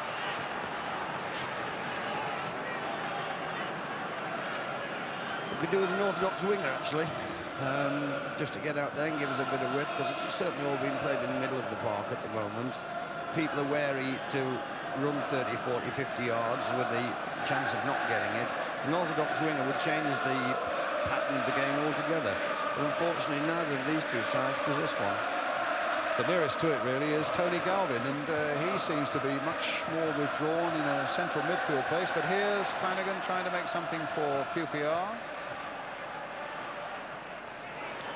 Galvin, at his most positive, going down the left, is the nearest we've got to it, really, isn't he? He's been extremely quiet, Brian. Extremely quiet. Well, here's the throw for Queen's Park Rangers. Simon Stainrod will take it. And Hazel's come up from the back. Gregory's in there as well, towards the near post, but that's not going to reach him. But Hazel, rather Stainrod, and then Houghton. Archibald alone up front for Tottenham, but still managed to play it off for Crooks. Hoddle just dinking a nice ball in for Galvin, who's got Hazard outside him. Played in once more, and Archibald couldn't quite get there.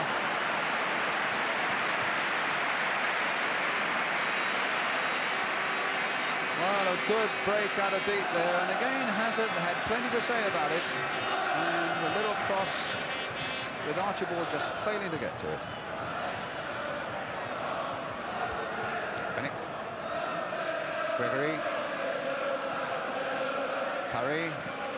Long ball there towards Waddock.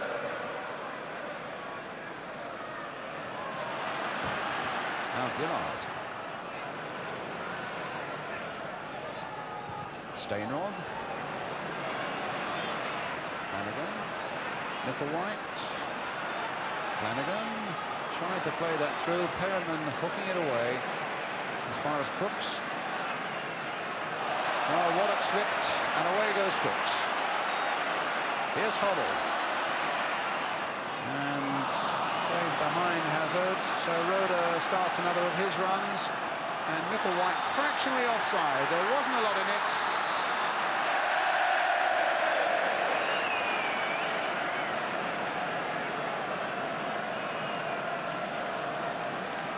It's really a couple of times we've seen Glenn Roda make a big, brave attack from the back. On the first occasion, he was his own worst enemy when he badly timed his pass.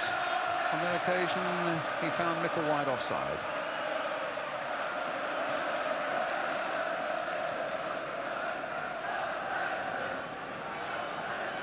Galvin to Hazard. Archibald.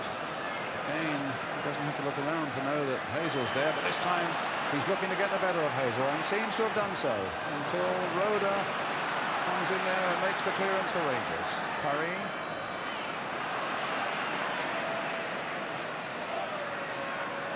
And Fennick's running into a bit of trouble, and Hewitt.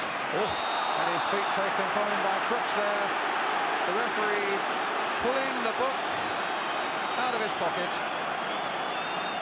And Garth Crooks goes into the ball.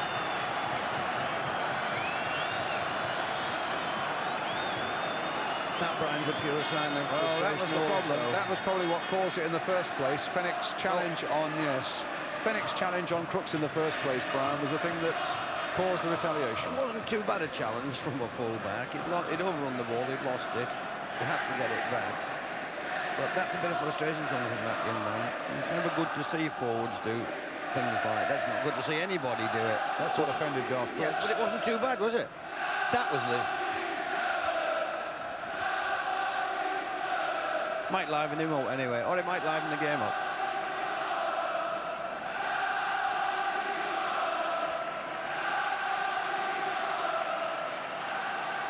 Well, Fennick's okay.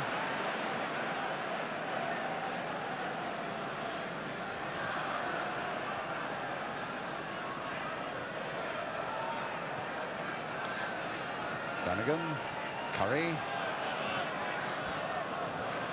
Fennick again. It's hard to see where a goal's coming from at the moment. It's very compact in there, and there's a lot of bodies around, and as we say, everybody's just boxing for position. Nobody wants to come wide. Back four players having to come forward now. Man, he's a good player in the ball, Rhoda. I should have bought him when I watched him at Orient. Too late now. Yeah, I watched him several times at Orient. I should have bought him. I got Kenny Burns instead. Well, there's another one. And that was the challenge by Roberts.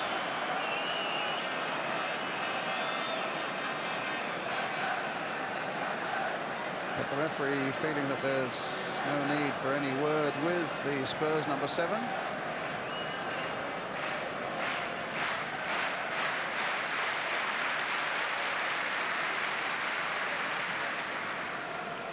Steinrod, who's the injured one again. Would have been interesting, Brian, to just see that tackle again. It was certainly from the back. Well, let's oblige you. Thank you. Yeah, not too bad. Good decision once again by the ref. The player went for the ball, got the ball. It was just the impact. He knocked him down. I don't think he'd say it wasn't too bad. If he wants to play centre-forward for the rest of his life, or a striker, he's got to be used to that type of thing. Gary Brook is being warmed up, incidentally, by Spurs.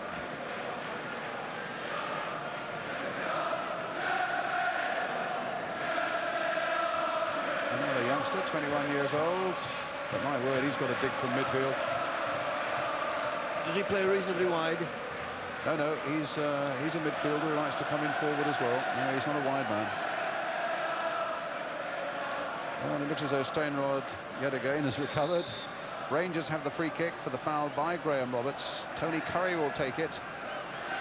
Bob Hazel's gone right in there into that Spurs penalty area. They aimed towards Flanagan but didn't reach him. Hoddle hooks it away. Archibald. Now he's got away past Curry. But he's really on his own, although Hazard is coming up fast, and Roda across there to save the day for Rangers.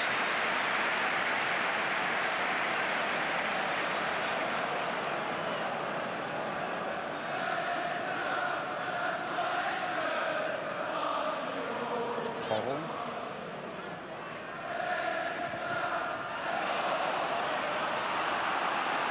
Curry, the long ball, looking for Micklewhite. Oh, and Micklewhite, for a moment, looked as though he might get the better of Price. He's a compact and tough little character who's a really good competitor. Galvin, Hazard, Houghton.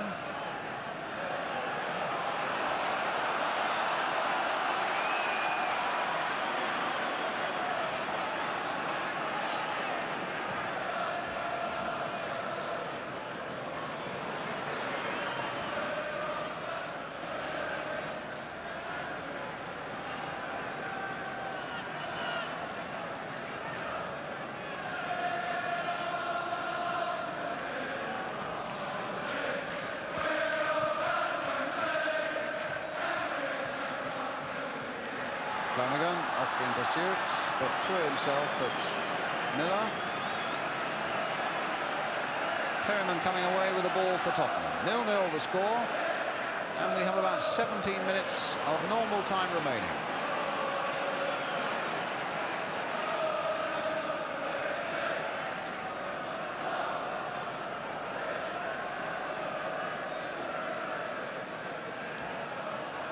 Spurs have played some 15 to 20 more games in the season than Rangers.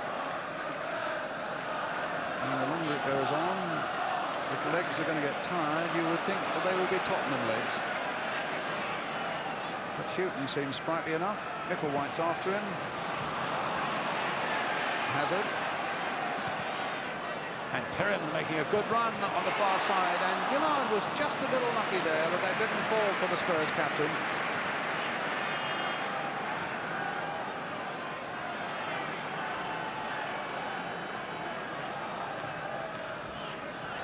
White.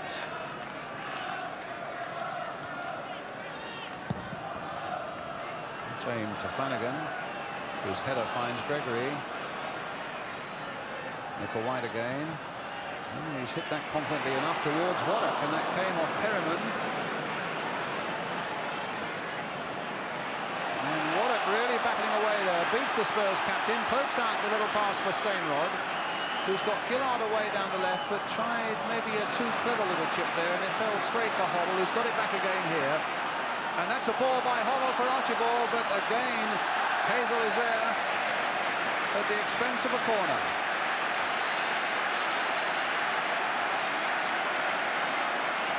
Spurs haven't looked at their best, it's true, but it's also true that this fella here, Bob Hazel, along with Glenn Roeder, have been in the most magnificent form at the centre of the Rangers defence. It's going to be Hoddle with the corner, and again Price is up, and Roberts is in there too. Galvin is poised on this side of the penalty area to make his run. Miller's in there, and Crooks tried to get up, but it was Curry who got it away. You wanted to say something, Brian? Yes, I was just going to say that Tottenham just lacked that wee bit of sharpness up front, certainly with Archibald. Crooks hasn't done too badly, actually, but Archibald certainly looks, half a yard short of what he normally is. He's not one of my favourite players, as it is, but he hasn't exactly set us alight today. But he's in the box now.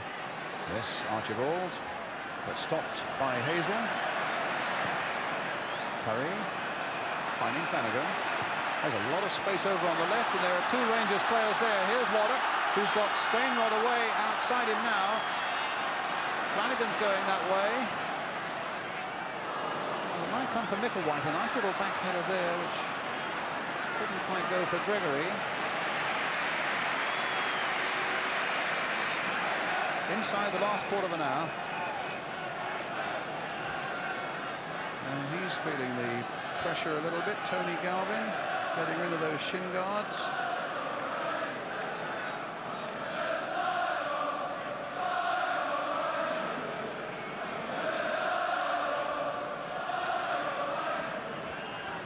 Oh well, they've been delighted, Queen's Park Rangers, the underdogs, to have stayed in the game as long as this. It'll be desperate, they must think now, if they were to lose it so close to the end.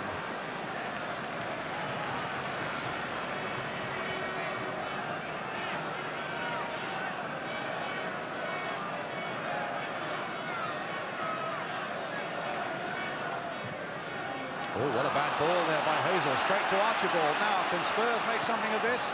They found Crooks. Goal kick. Well, there was a ludicrous lack of concentration there by the big Rangers number 5, Bob Hazel. What young Crooks did was nearly as bad, in fact, if not worse.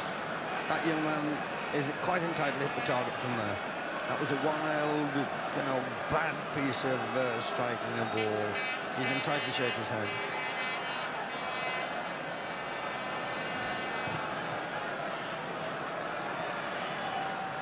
Nickel White, who looks a lively little character since he came on.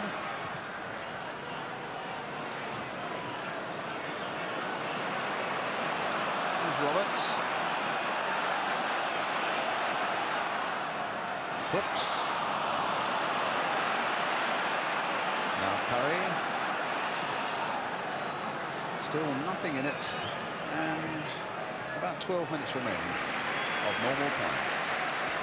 Then we should get, if it's still like that, after 90 minutes, 2 periods of extra time, each of a quarter of an hour. Has it?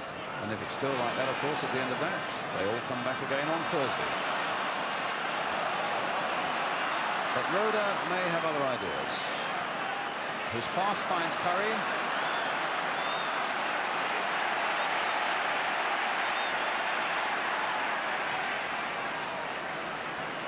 Fennick.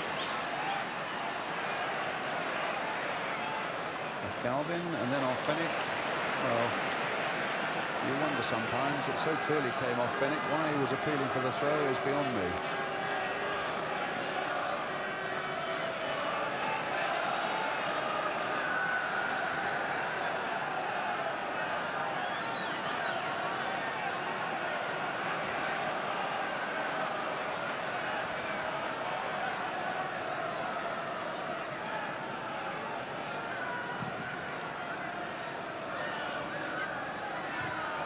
Hazel. Nickel White, Flanagan, Curry.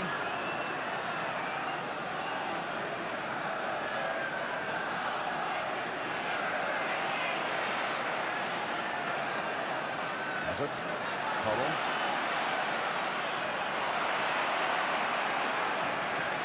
Well, he got the better of Waddock there, and even as Waddock came crashing in on his challenge, still got the ball away beautifully here for Steve Archibald.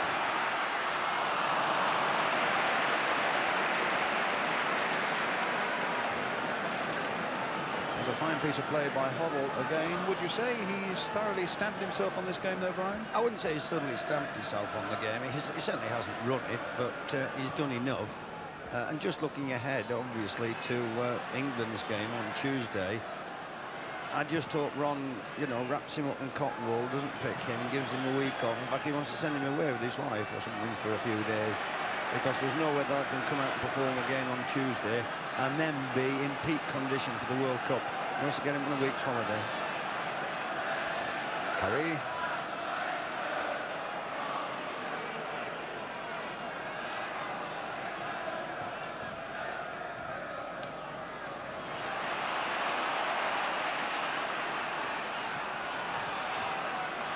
Hazard.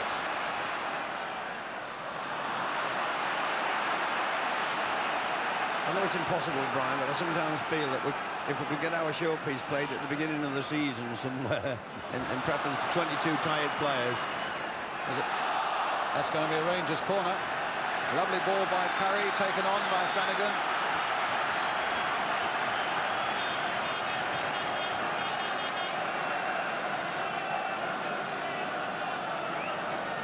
This is where QPR actually are the most vulnerable, because Tottenham do break quickly and they break accurately. That's assuming Tottenham are going to get this corner.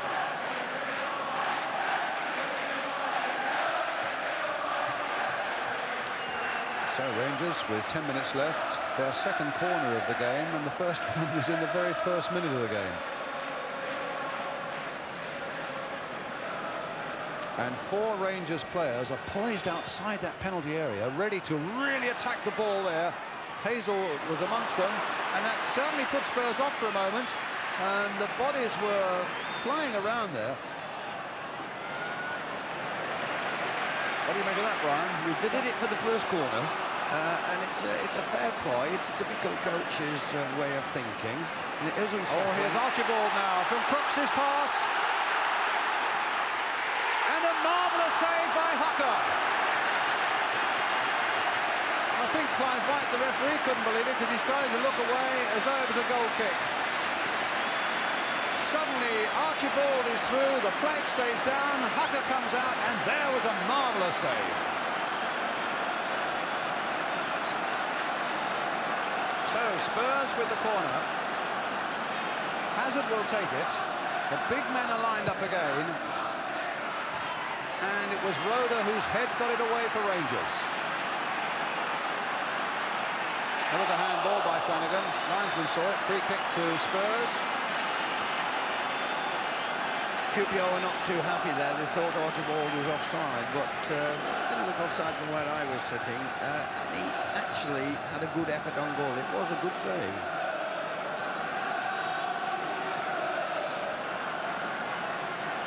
Galvin and Hucker. All the confidence in the world. Goalkeeper who always wears gloves, whatever the conditions, he always wears gloves. 7 minutes remaining.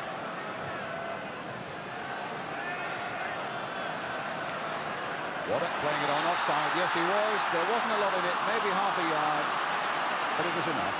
Linesman 100% right. Tottenham's free kick.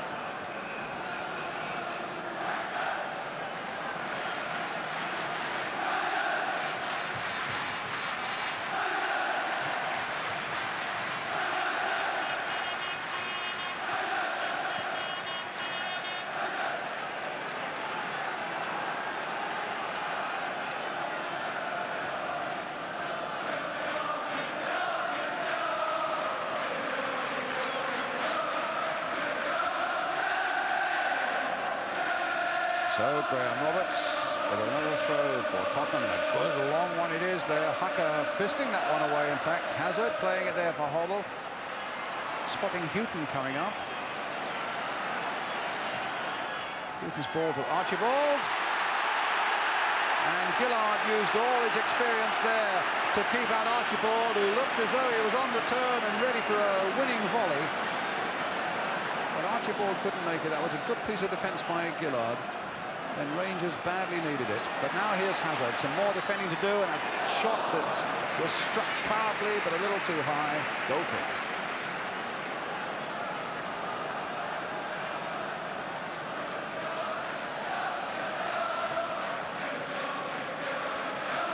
Well, it's touch and go, and Jim Gregory sitting on the left of Princess Anne as we look at it. The Rangers chairman, he hates to stay in the last few minutes of a tense game, and it's a bit close. Probably shutting his eyes half the time. Archibald. Roberts.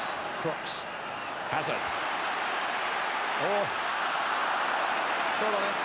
Went another couple of strides, and he might have seen the whites of Hucker's eyes. Good little spell this by Tottenham. Hoddle playing it in for Perryman, and he couldn't quite finish it off. Spurs captain and footballer of the year for a moment looked as though he might be in there with a great chance, and he might indeed have injured Hucker now. Suddenly appearing from nowhere from the back, Steve Perryman. The space was there, Hucker was bravely out, the ball went away. And Peter Hucker, who I seem to remember was pretty badly injured late in the season in a game up at Rotherham as well. Well, he knows that goalkeepers are in the wars, and Steve Perryman's been around long enough to know that defenders have to take a bit of stick too.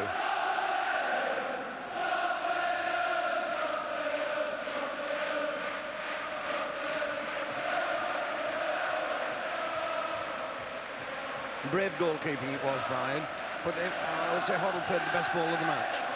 It was an absolute exquisite 20-yarder, just the right pace. Perryman could have brought it down a wee bit better and given himself a bit of time, and he would have scored. But the goalkeeper came out remarkably brave. The three good things. It's noticeable there that Perryman is saying push forward, push forward.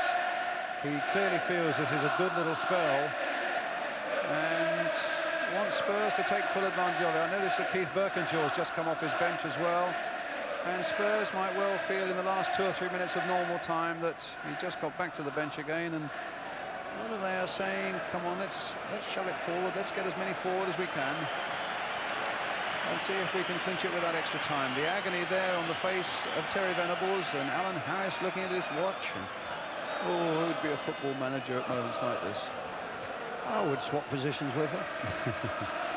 Yeah, but you're used to it over there now. It's Curry.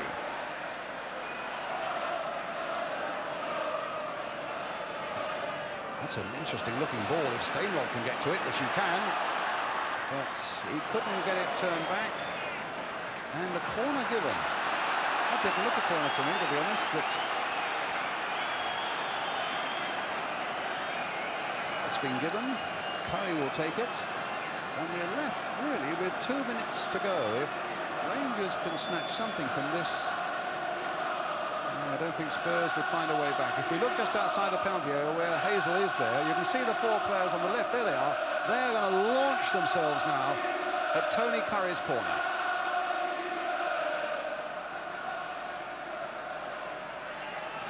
To try, they've held up for a moment. And in fact, it's Roeder who's come in to catch it on the volley. Good move there by Terry Venables. The 4 men that you thought were going to launch themselves went early. Curry delayed, Roeder came in, and you have to give credit to Curry that the ball was played very accurately indeed for his captain to get the volley in.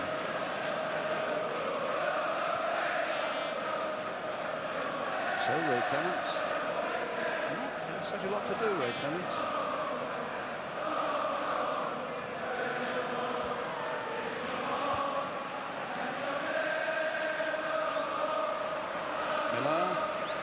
Houghton.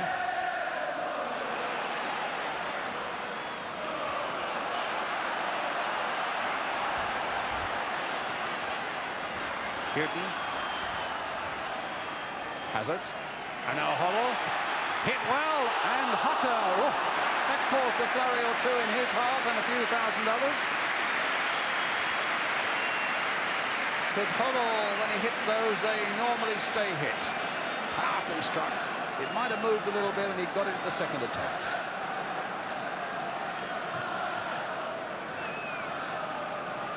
They're already into extra time in the Scottish Cup Final with the score 1-1 between Rangers and Aberdeen. And we're only a matter of seconds away from it here. Roda up once more. Fenwick turning it away. Gregory. Stainrod. They've got a few forward. Micklewhite's looking lively. Gillard's coming up from the back. But maybe the momentum has been lost.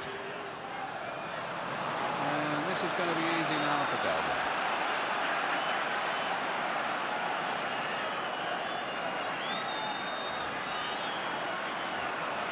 We're into time added on for stoppages.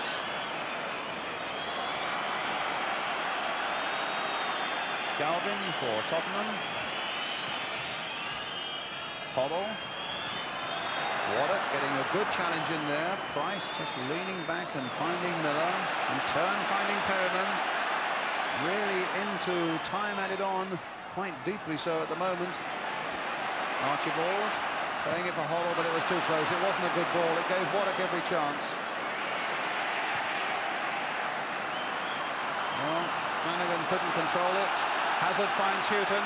Spurs coming forward in one last rush again before the end of normal time. Crooks looking to make something of it. Galvin's there as well. And so was Curry.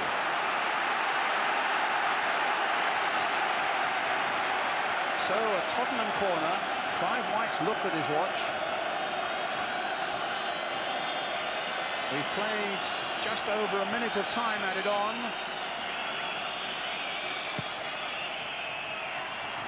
And it's Bob Hazel who got it away. Price is in there as well. Perryman turning it in once more. Stainrod not really getting it away. Price playing it in once more. He didn't get to Crooks. Here's Flanagan. And now Gillard, can he just plant it forward? And Micklewhite had quickly got into his own half to get onside, but then couldn't get the ball. Showed a good footballing brain there, in point of fact. It was a good picture to see Perryman and Gillard going for it in the last 30 seconds of a cup final. Two of the oldest fellas on the field, and clearly then two of the fittest. Well, we've played nearly 2 minutes of time added on now. Archibald playing it on. Roda surely won't let him get away. Back safely to goalkeeper Peter Hucker.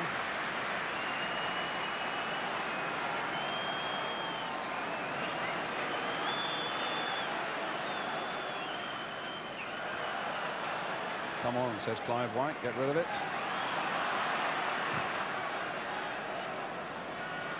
Roberts.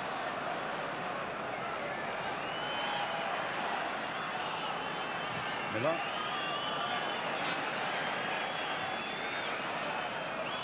Now Curry. Free kick to Rangers. Well, he's certainly given us a full ration of stoppage time. I'm not sure if he's keen on extra time, though. I think there may be one or two out there aren't either. Hazel playing it in for Stainrod. And Clements down.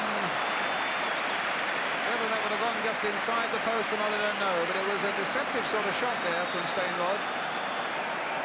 Took a slight deflection there, that would have just crept in. The final whistle has gone, or at least the whistle for the end of 90 minutes, which means that we're going to be into extra time, 15 minutes each way. The men come on with the flasks of coffee and tea, and the managers come on as well. Now, Terry Venables. Getting his men around him. Keith Perkins has already done that. He's had to do this before, as he did last year against Manchester City.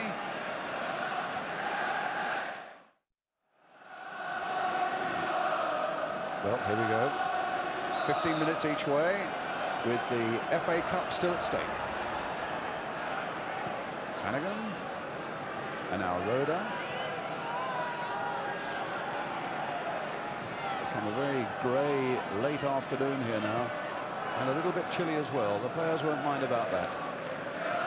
Goal kick. Brian, that's the last thing any team wants to do going into extra time. What young Hazel's just done there, bump it 50 yards, and give it away, get his forwards to be running 20 yards without getting the ball, and so on and so on. Steinrod having got the better of a mistake by Miller. Micklewhite's in there as well. Gregory plays it here for Flanagan. Spurs in a bit of a turnate there, but not nearly as much as Mike Flanagan. That was tightness, Brian. And there was certainly a lack of concentration deep in that Spurs defence that set the whole thing up in the first place. And I think maybe we shall have an extra time where we shall see more and more of these mistakes cropping up in the game. Clements with the goal kick for Spurs.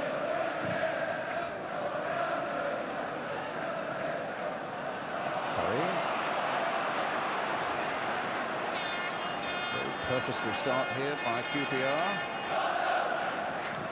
Curry's long ball, playing that long one, trying to get Flanagan away. Well, we saw Terry Venables making those signs during that little stoppage there, wanting Curry to hit long balls over the defence, and that's just what he tried to do there. It's Perryman now for Tottenham with Archibald. Perryman again. Roberts. Houghton coming in quickly on the run, but he's played that too close to the keeper.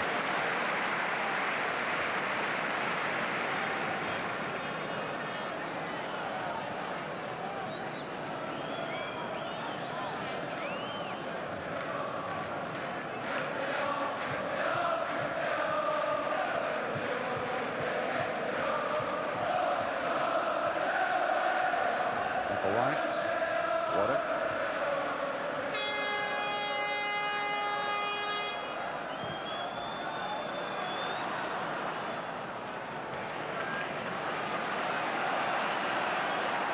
Howell.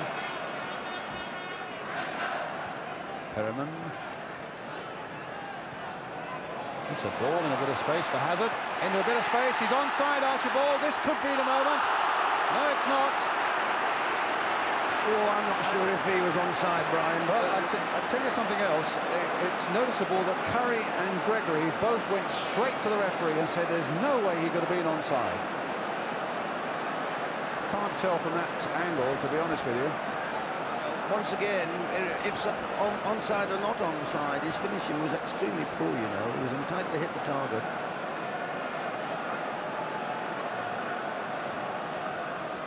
Believe it or believe it not, I've had a season of centre forwards not being able to hit the target at all, so I know what I'm talking about. Flanagan with the cross, and a deep one towards Steinrod. And now Galvin to take it away.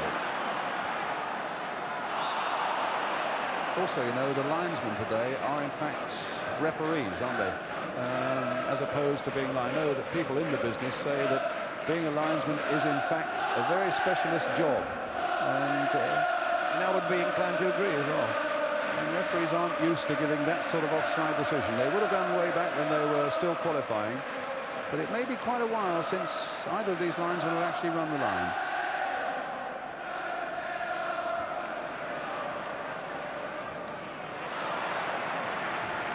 That's a throw to Tottenham. Nearly 5 minutes of the first period of extra time gone. Hoddle, Hazard.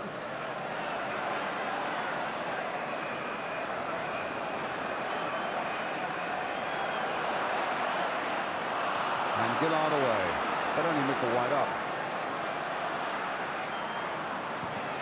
Well, but he still made his presence felt. Houghton.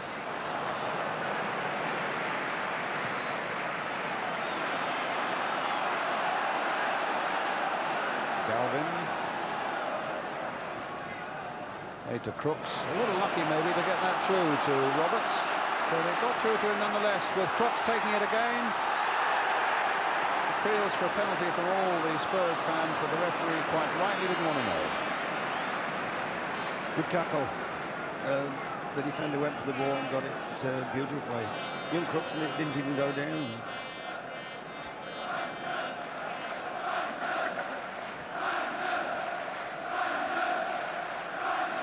Hazel. Rhoda. Gregory. And Curry to Fennick. Waddock.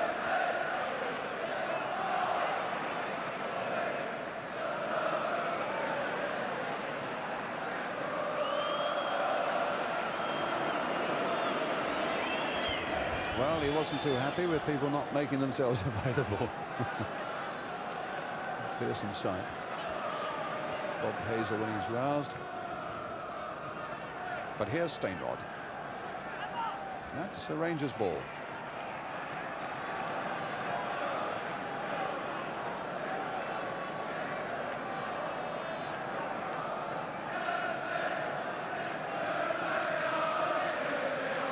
Stainrod.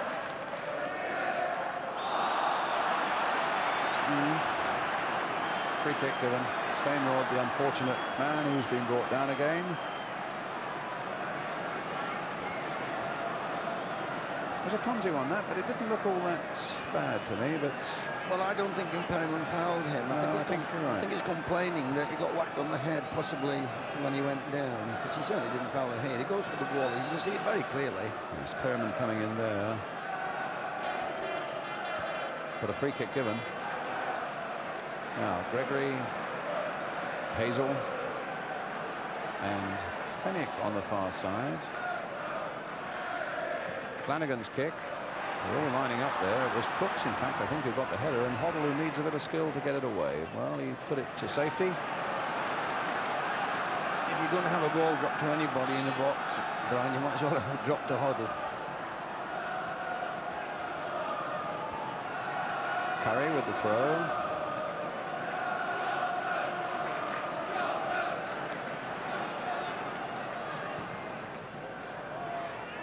Oh, Hazel's on the far side there. It's played in once more and off. Well, off the Spurs player who didn't really know where it was. Both Hazel and Fennick were suddenly up on the far post. And Spurs looked a little weary and a little disorganised just for a moment. And Stainrod's going across to take another corner.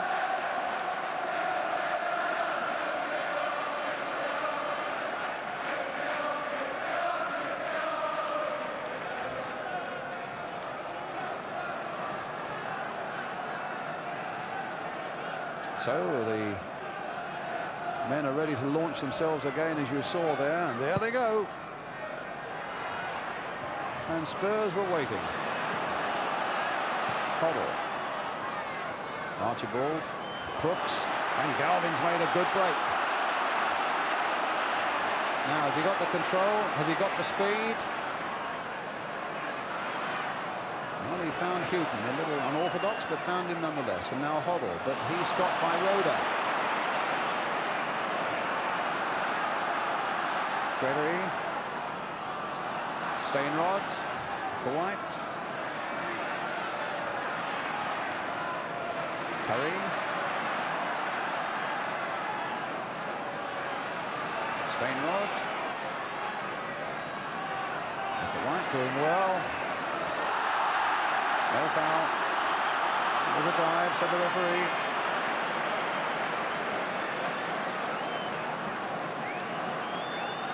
I don't think there's any need for referees to do that, you know, Brian.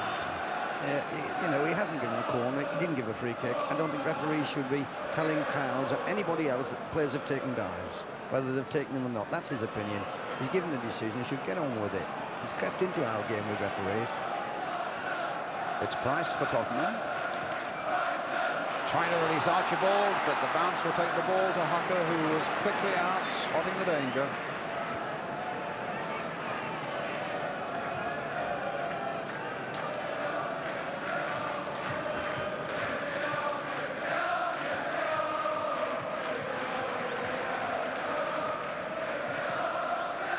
From Scotland, the news that Gordon Strachan has now put Aberdeen 3-1 into the lead. Now can Flanagan get in there? Miller just holding him off.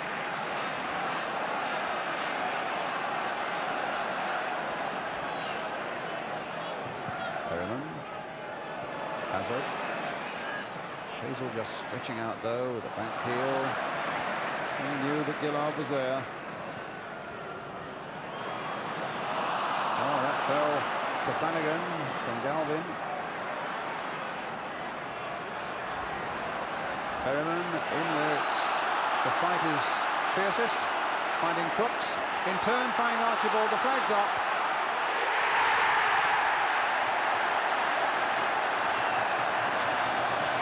And it'll be a free kick.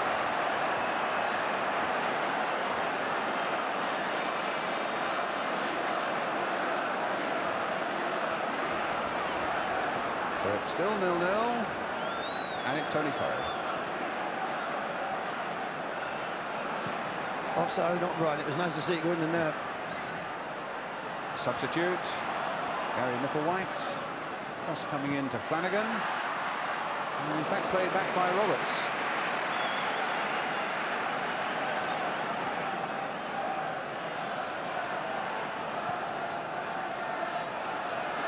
A few drops of rain out there, which probably won't have a lot of effect at the moment.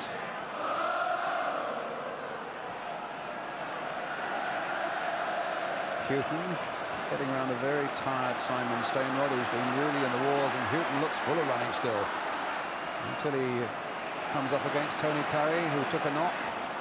Waddock trying to get it away, and a deliberate handball by Steve Perryman, and the referee is feeling for the book. And he's right. I mean, he's a great pro, Steve Perryman, but you can't argue that that was a deliberate handball, and it prevented Rangers getting away down that left.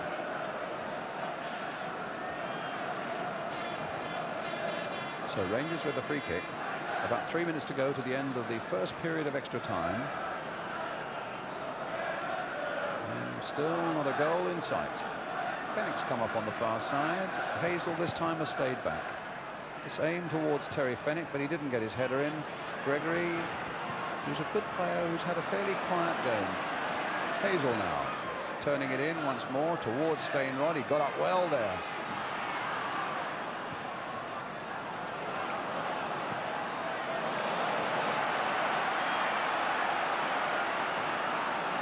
Here comes Galvin. Spurs are shortly going to substitute Mike Hazard for Gary Brook, and offside. Mike Hazard's coming off. That was, in fact, one of the most controversial decisions of all in the League Cup final when they took off Mike Hazard, Spurs. And Liverpool went on and won, and many observers felt that that was a mistake. Well, Hazard's coming off again, and Gary Brook is coming on. Brian? He wasn't keen on going off, I'll tell you that. He saw the 5, but he ignored it for 10, 15, 20 seconds. I'd have been tempted to leave him on, and I'd have brought Calvin off. Well, he's in good goal-scoring form, Gary Brook, with 4 in the last 6 games. And he'll bring some fresh legs and a fresh mind to midfield, challenging Gary Waddock there, challenging Tony Curry there. Coming back for Tony Curry again and getting possession. And there he goes. The crowd love that. Now, has he got a pass, though? No, not one that was good enough, and Gillard gets it back. Only 21.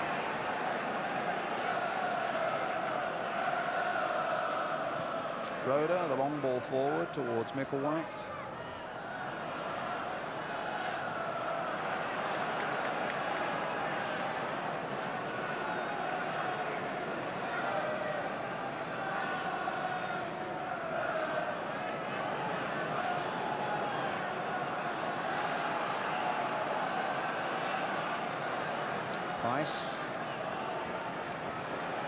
We're in the last minute now of the first period of extra time.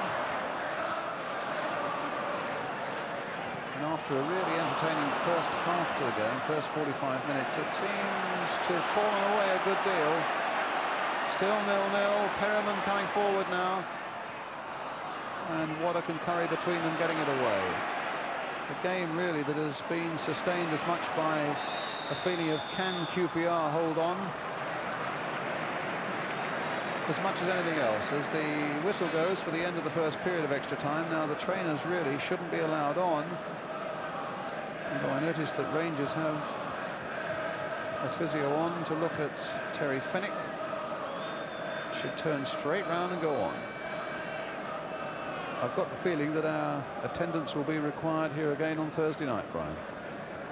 Well, it certainly looks like it at the moment. Tottenham have had, you know, with better finishing, several quarter-half chances. They've only not been turned into very good chances because of inferior finishing. But they failed to put any of them away at all. And, you know, like all football matches, they could pay the penalty. Clements is running into his goal as though, you know, he's as old as me, because he's been injured all afternoon. That's another one that Greenwood won't be able to call on Tuesday night.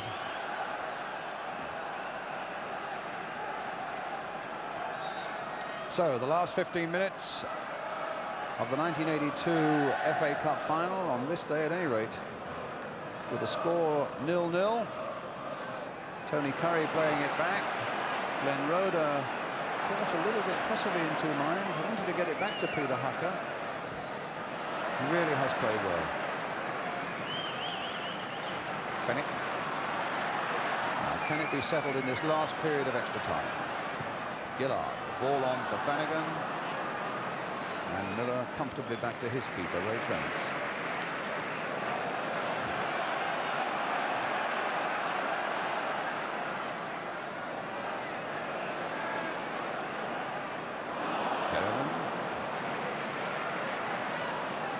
Archibald.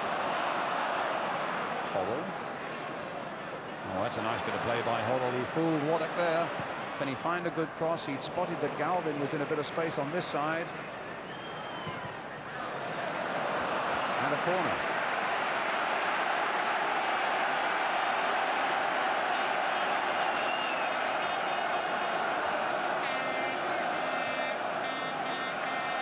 Brook.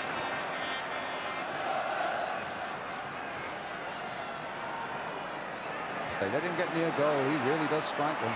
But Curry refused to let him get near it. Salutes the applause.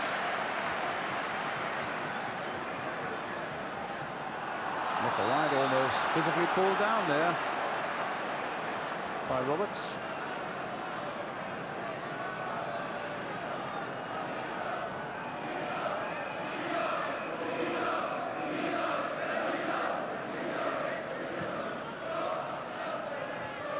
Stainrod. Houghton.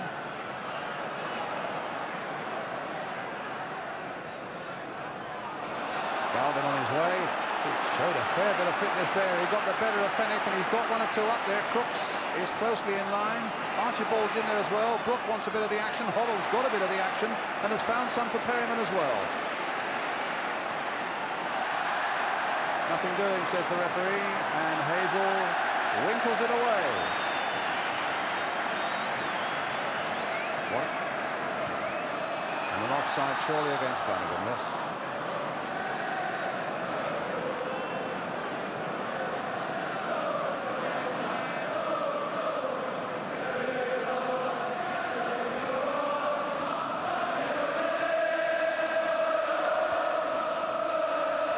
Galvin.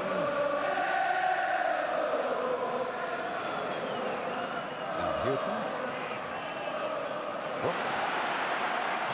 He does strike them. Oh.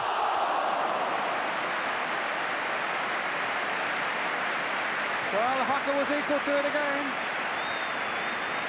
Great strike there by Gary Brook.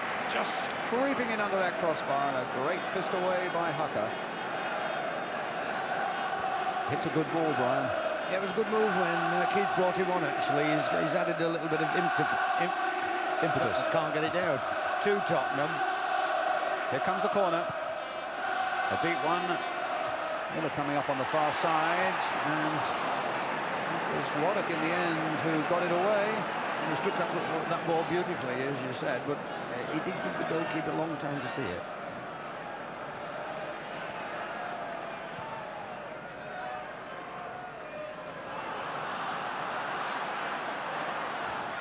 Now it's Stainrod. Now it'll come for Spurs again through Graham Roberts. Spurs are Coming forward again, Hollow!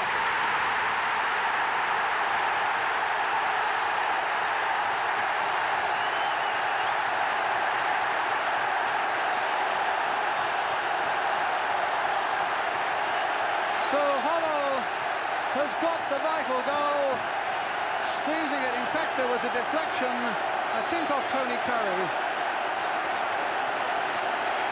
Here we go again. Roberts making the break, a fairly leisurely pace. Hoddle's shot deflected marginally by Curry, giving Hucker no chance. And Spurs, the holders, go into a one-goal lead. Boddock is injured. Hoddle is relieved.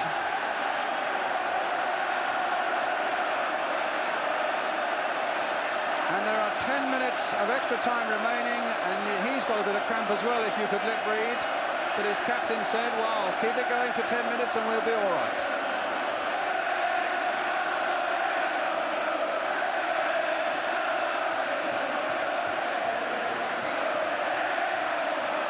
So can QPR pull it back now?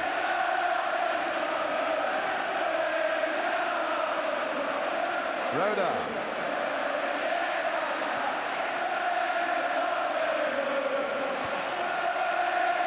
Well, they were in for 4 trophies a couple of months ago. One by one, they slipped away until this became the last one that Spurs could win. And now they are a matter of 9 minutes away from winning it.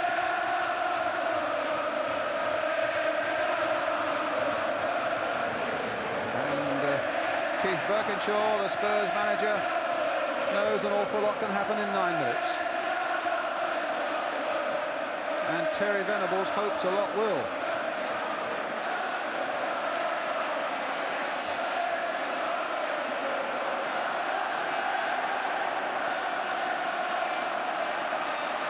Flanagan, Gillard. And Archibald, no, I thought he was going to get off him beside and behind Rhoda, but Rhoda was equal to it.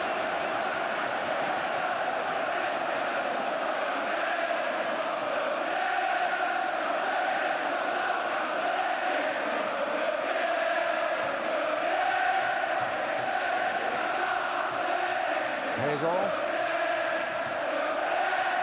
And now Crooks. And now Hoddle. And Curry right back there.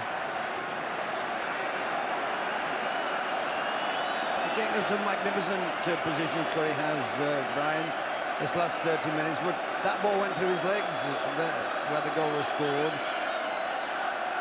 Steinrod trying to get Flanagan on his way, but there's no doubt that Miller wasn't going to let him go too far into that penalty area.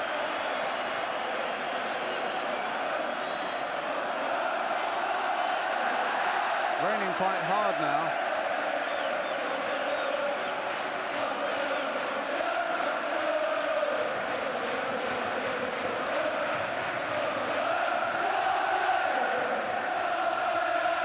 So Houghton brings it away for Tottenham.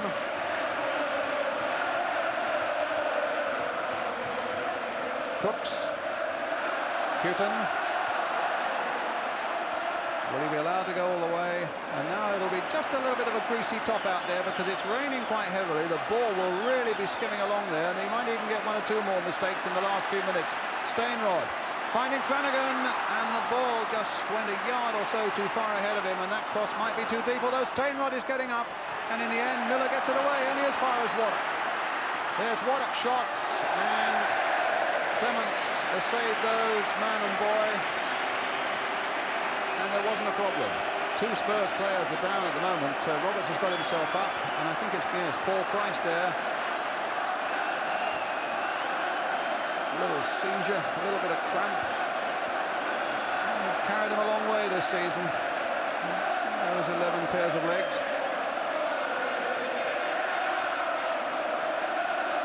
Brook, Perryman, and Brook again. 6 minutes remaining now.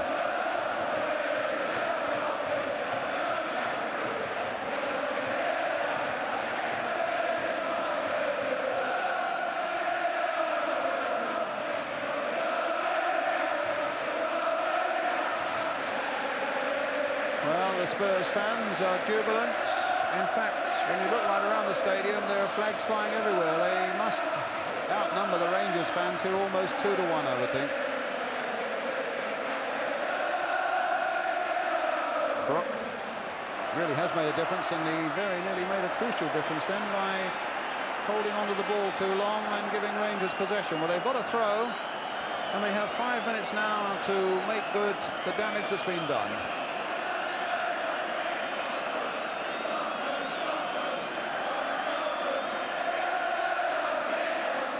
Long throw. Oh, and it's there! And it's Fennick! And it's 1-1!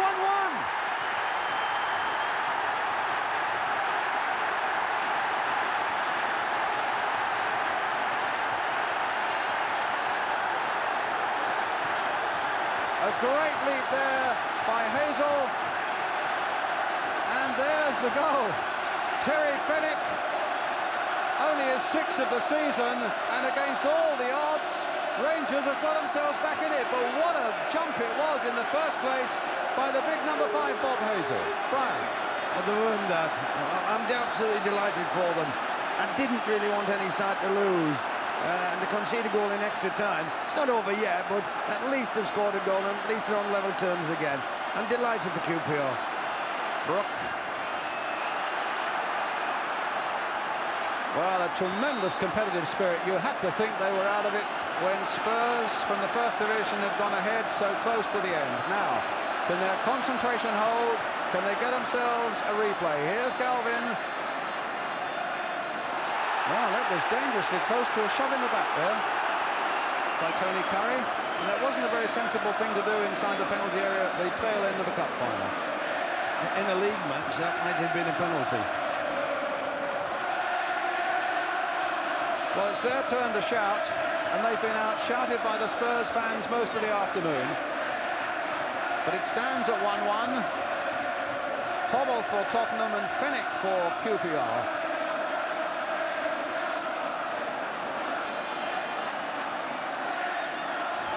And a little over 3 minutes left as Brook finds Archibald, and it's back with Hupper.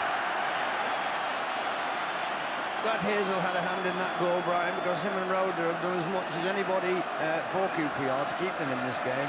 And in fact, they're vying for the best man on the field. They've had a remarkably good game, the pair of them. Fennick, a scorer, the long ball towards Micklewhite, but Graham Roberts is there.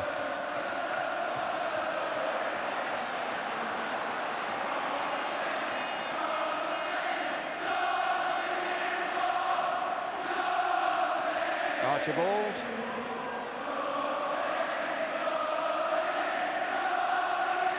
Miller.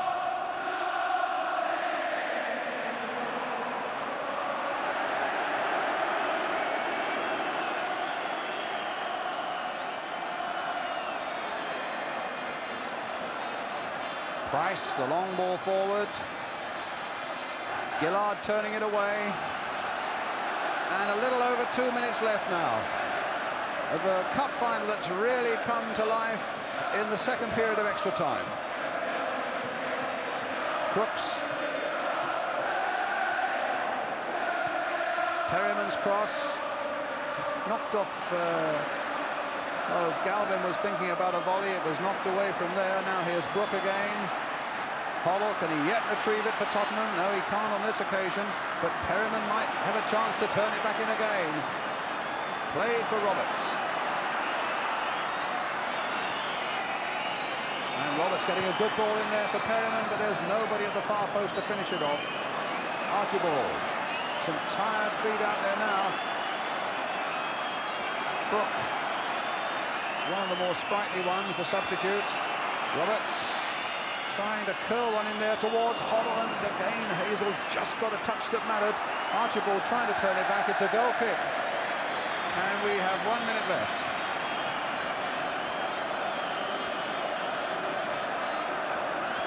The Tottenham lads, Brian, can hardly raise a gallop at the moment. Absolutely on their knees.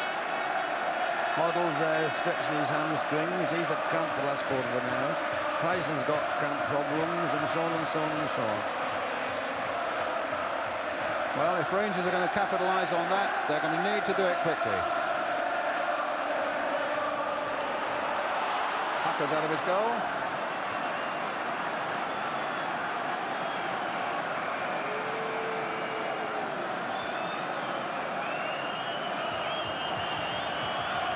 Fennick.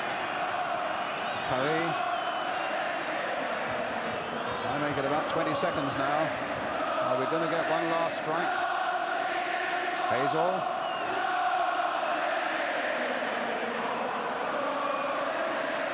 And Terry Venables already standing up, ready to get out on that pitch and say well done. And Keith Birkinshaw standing up alongside him. Manager, shoulder to shoulder with manager.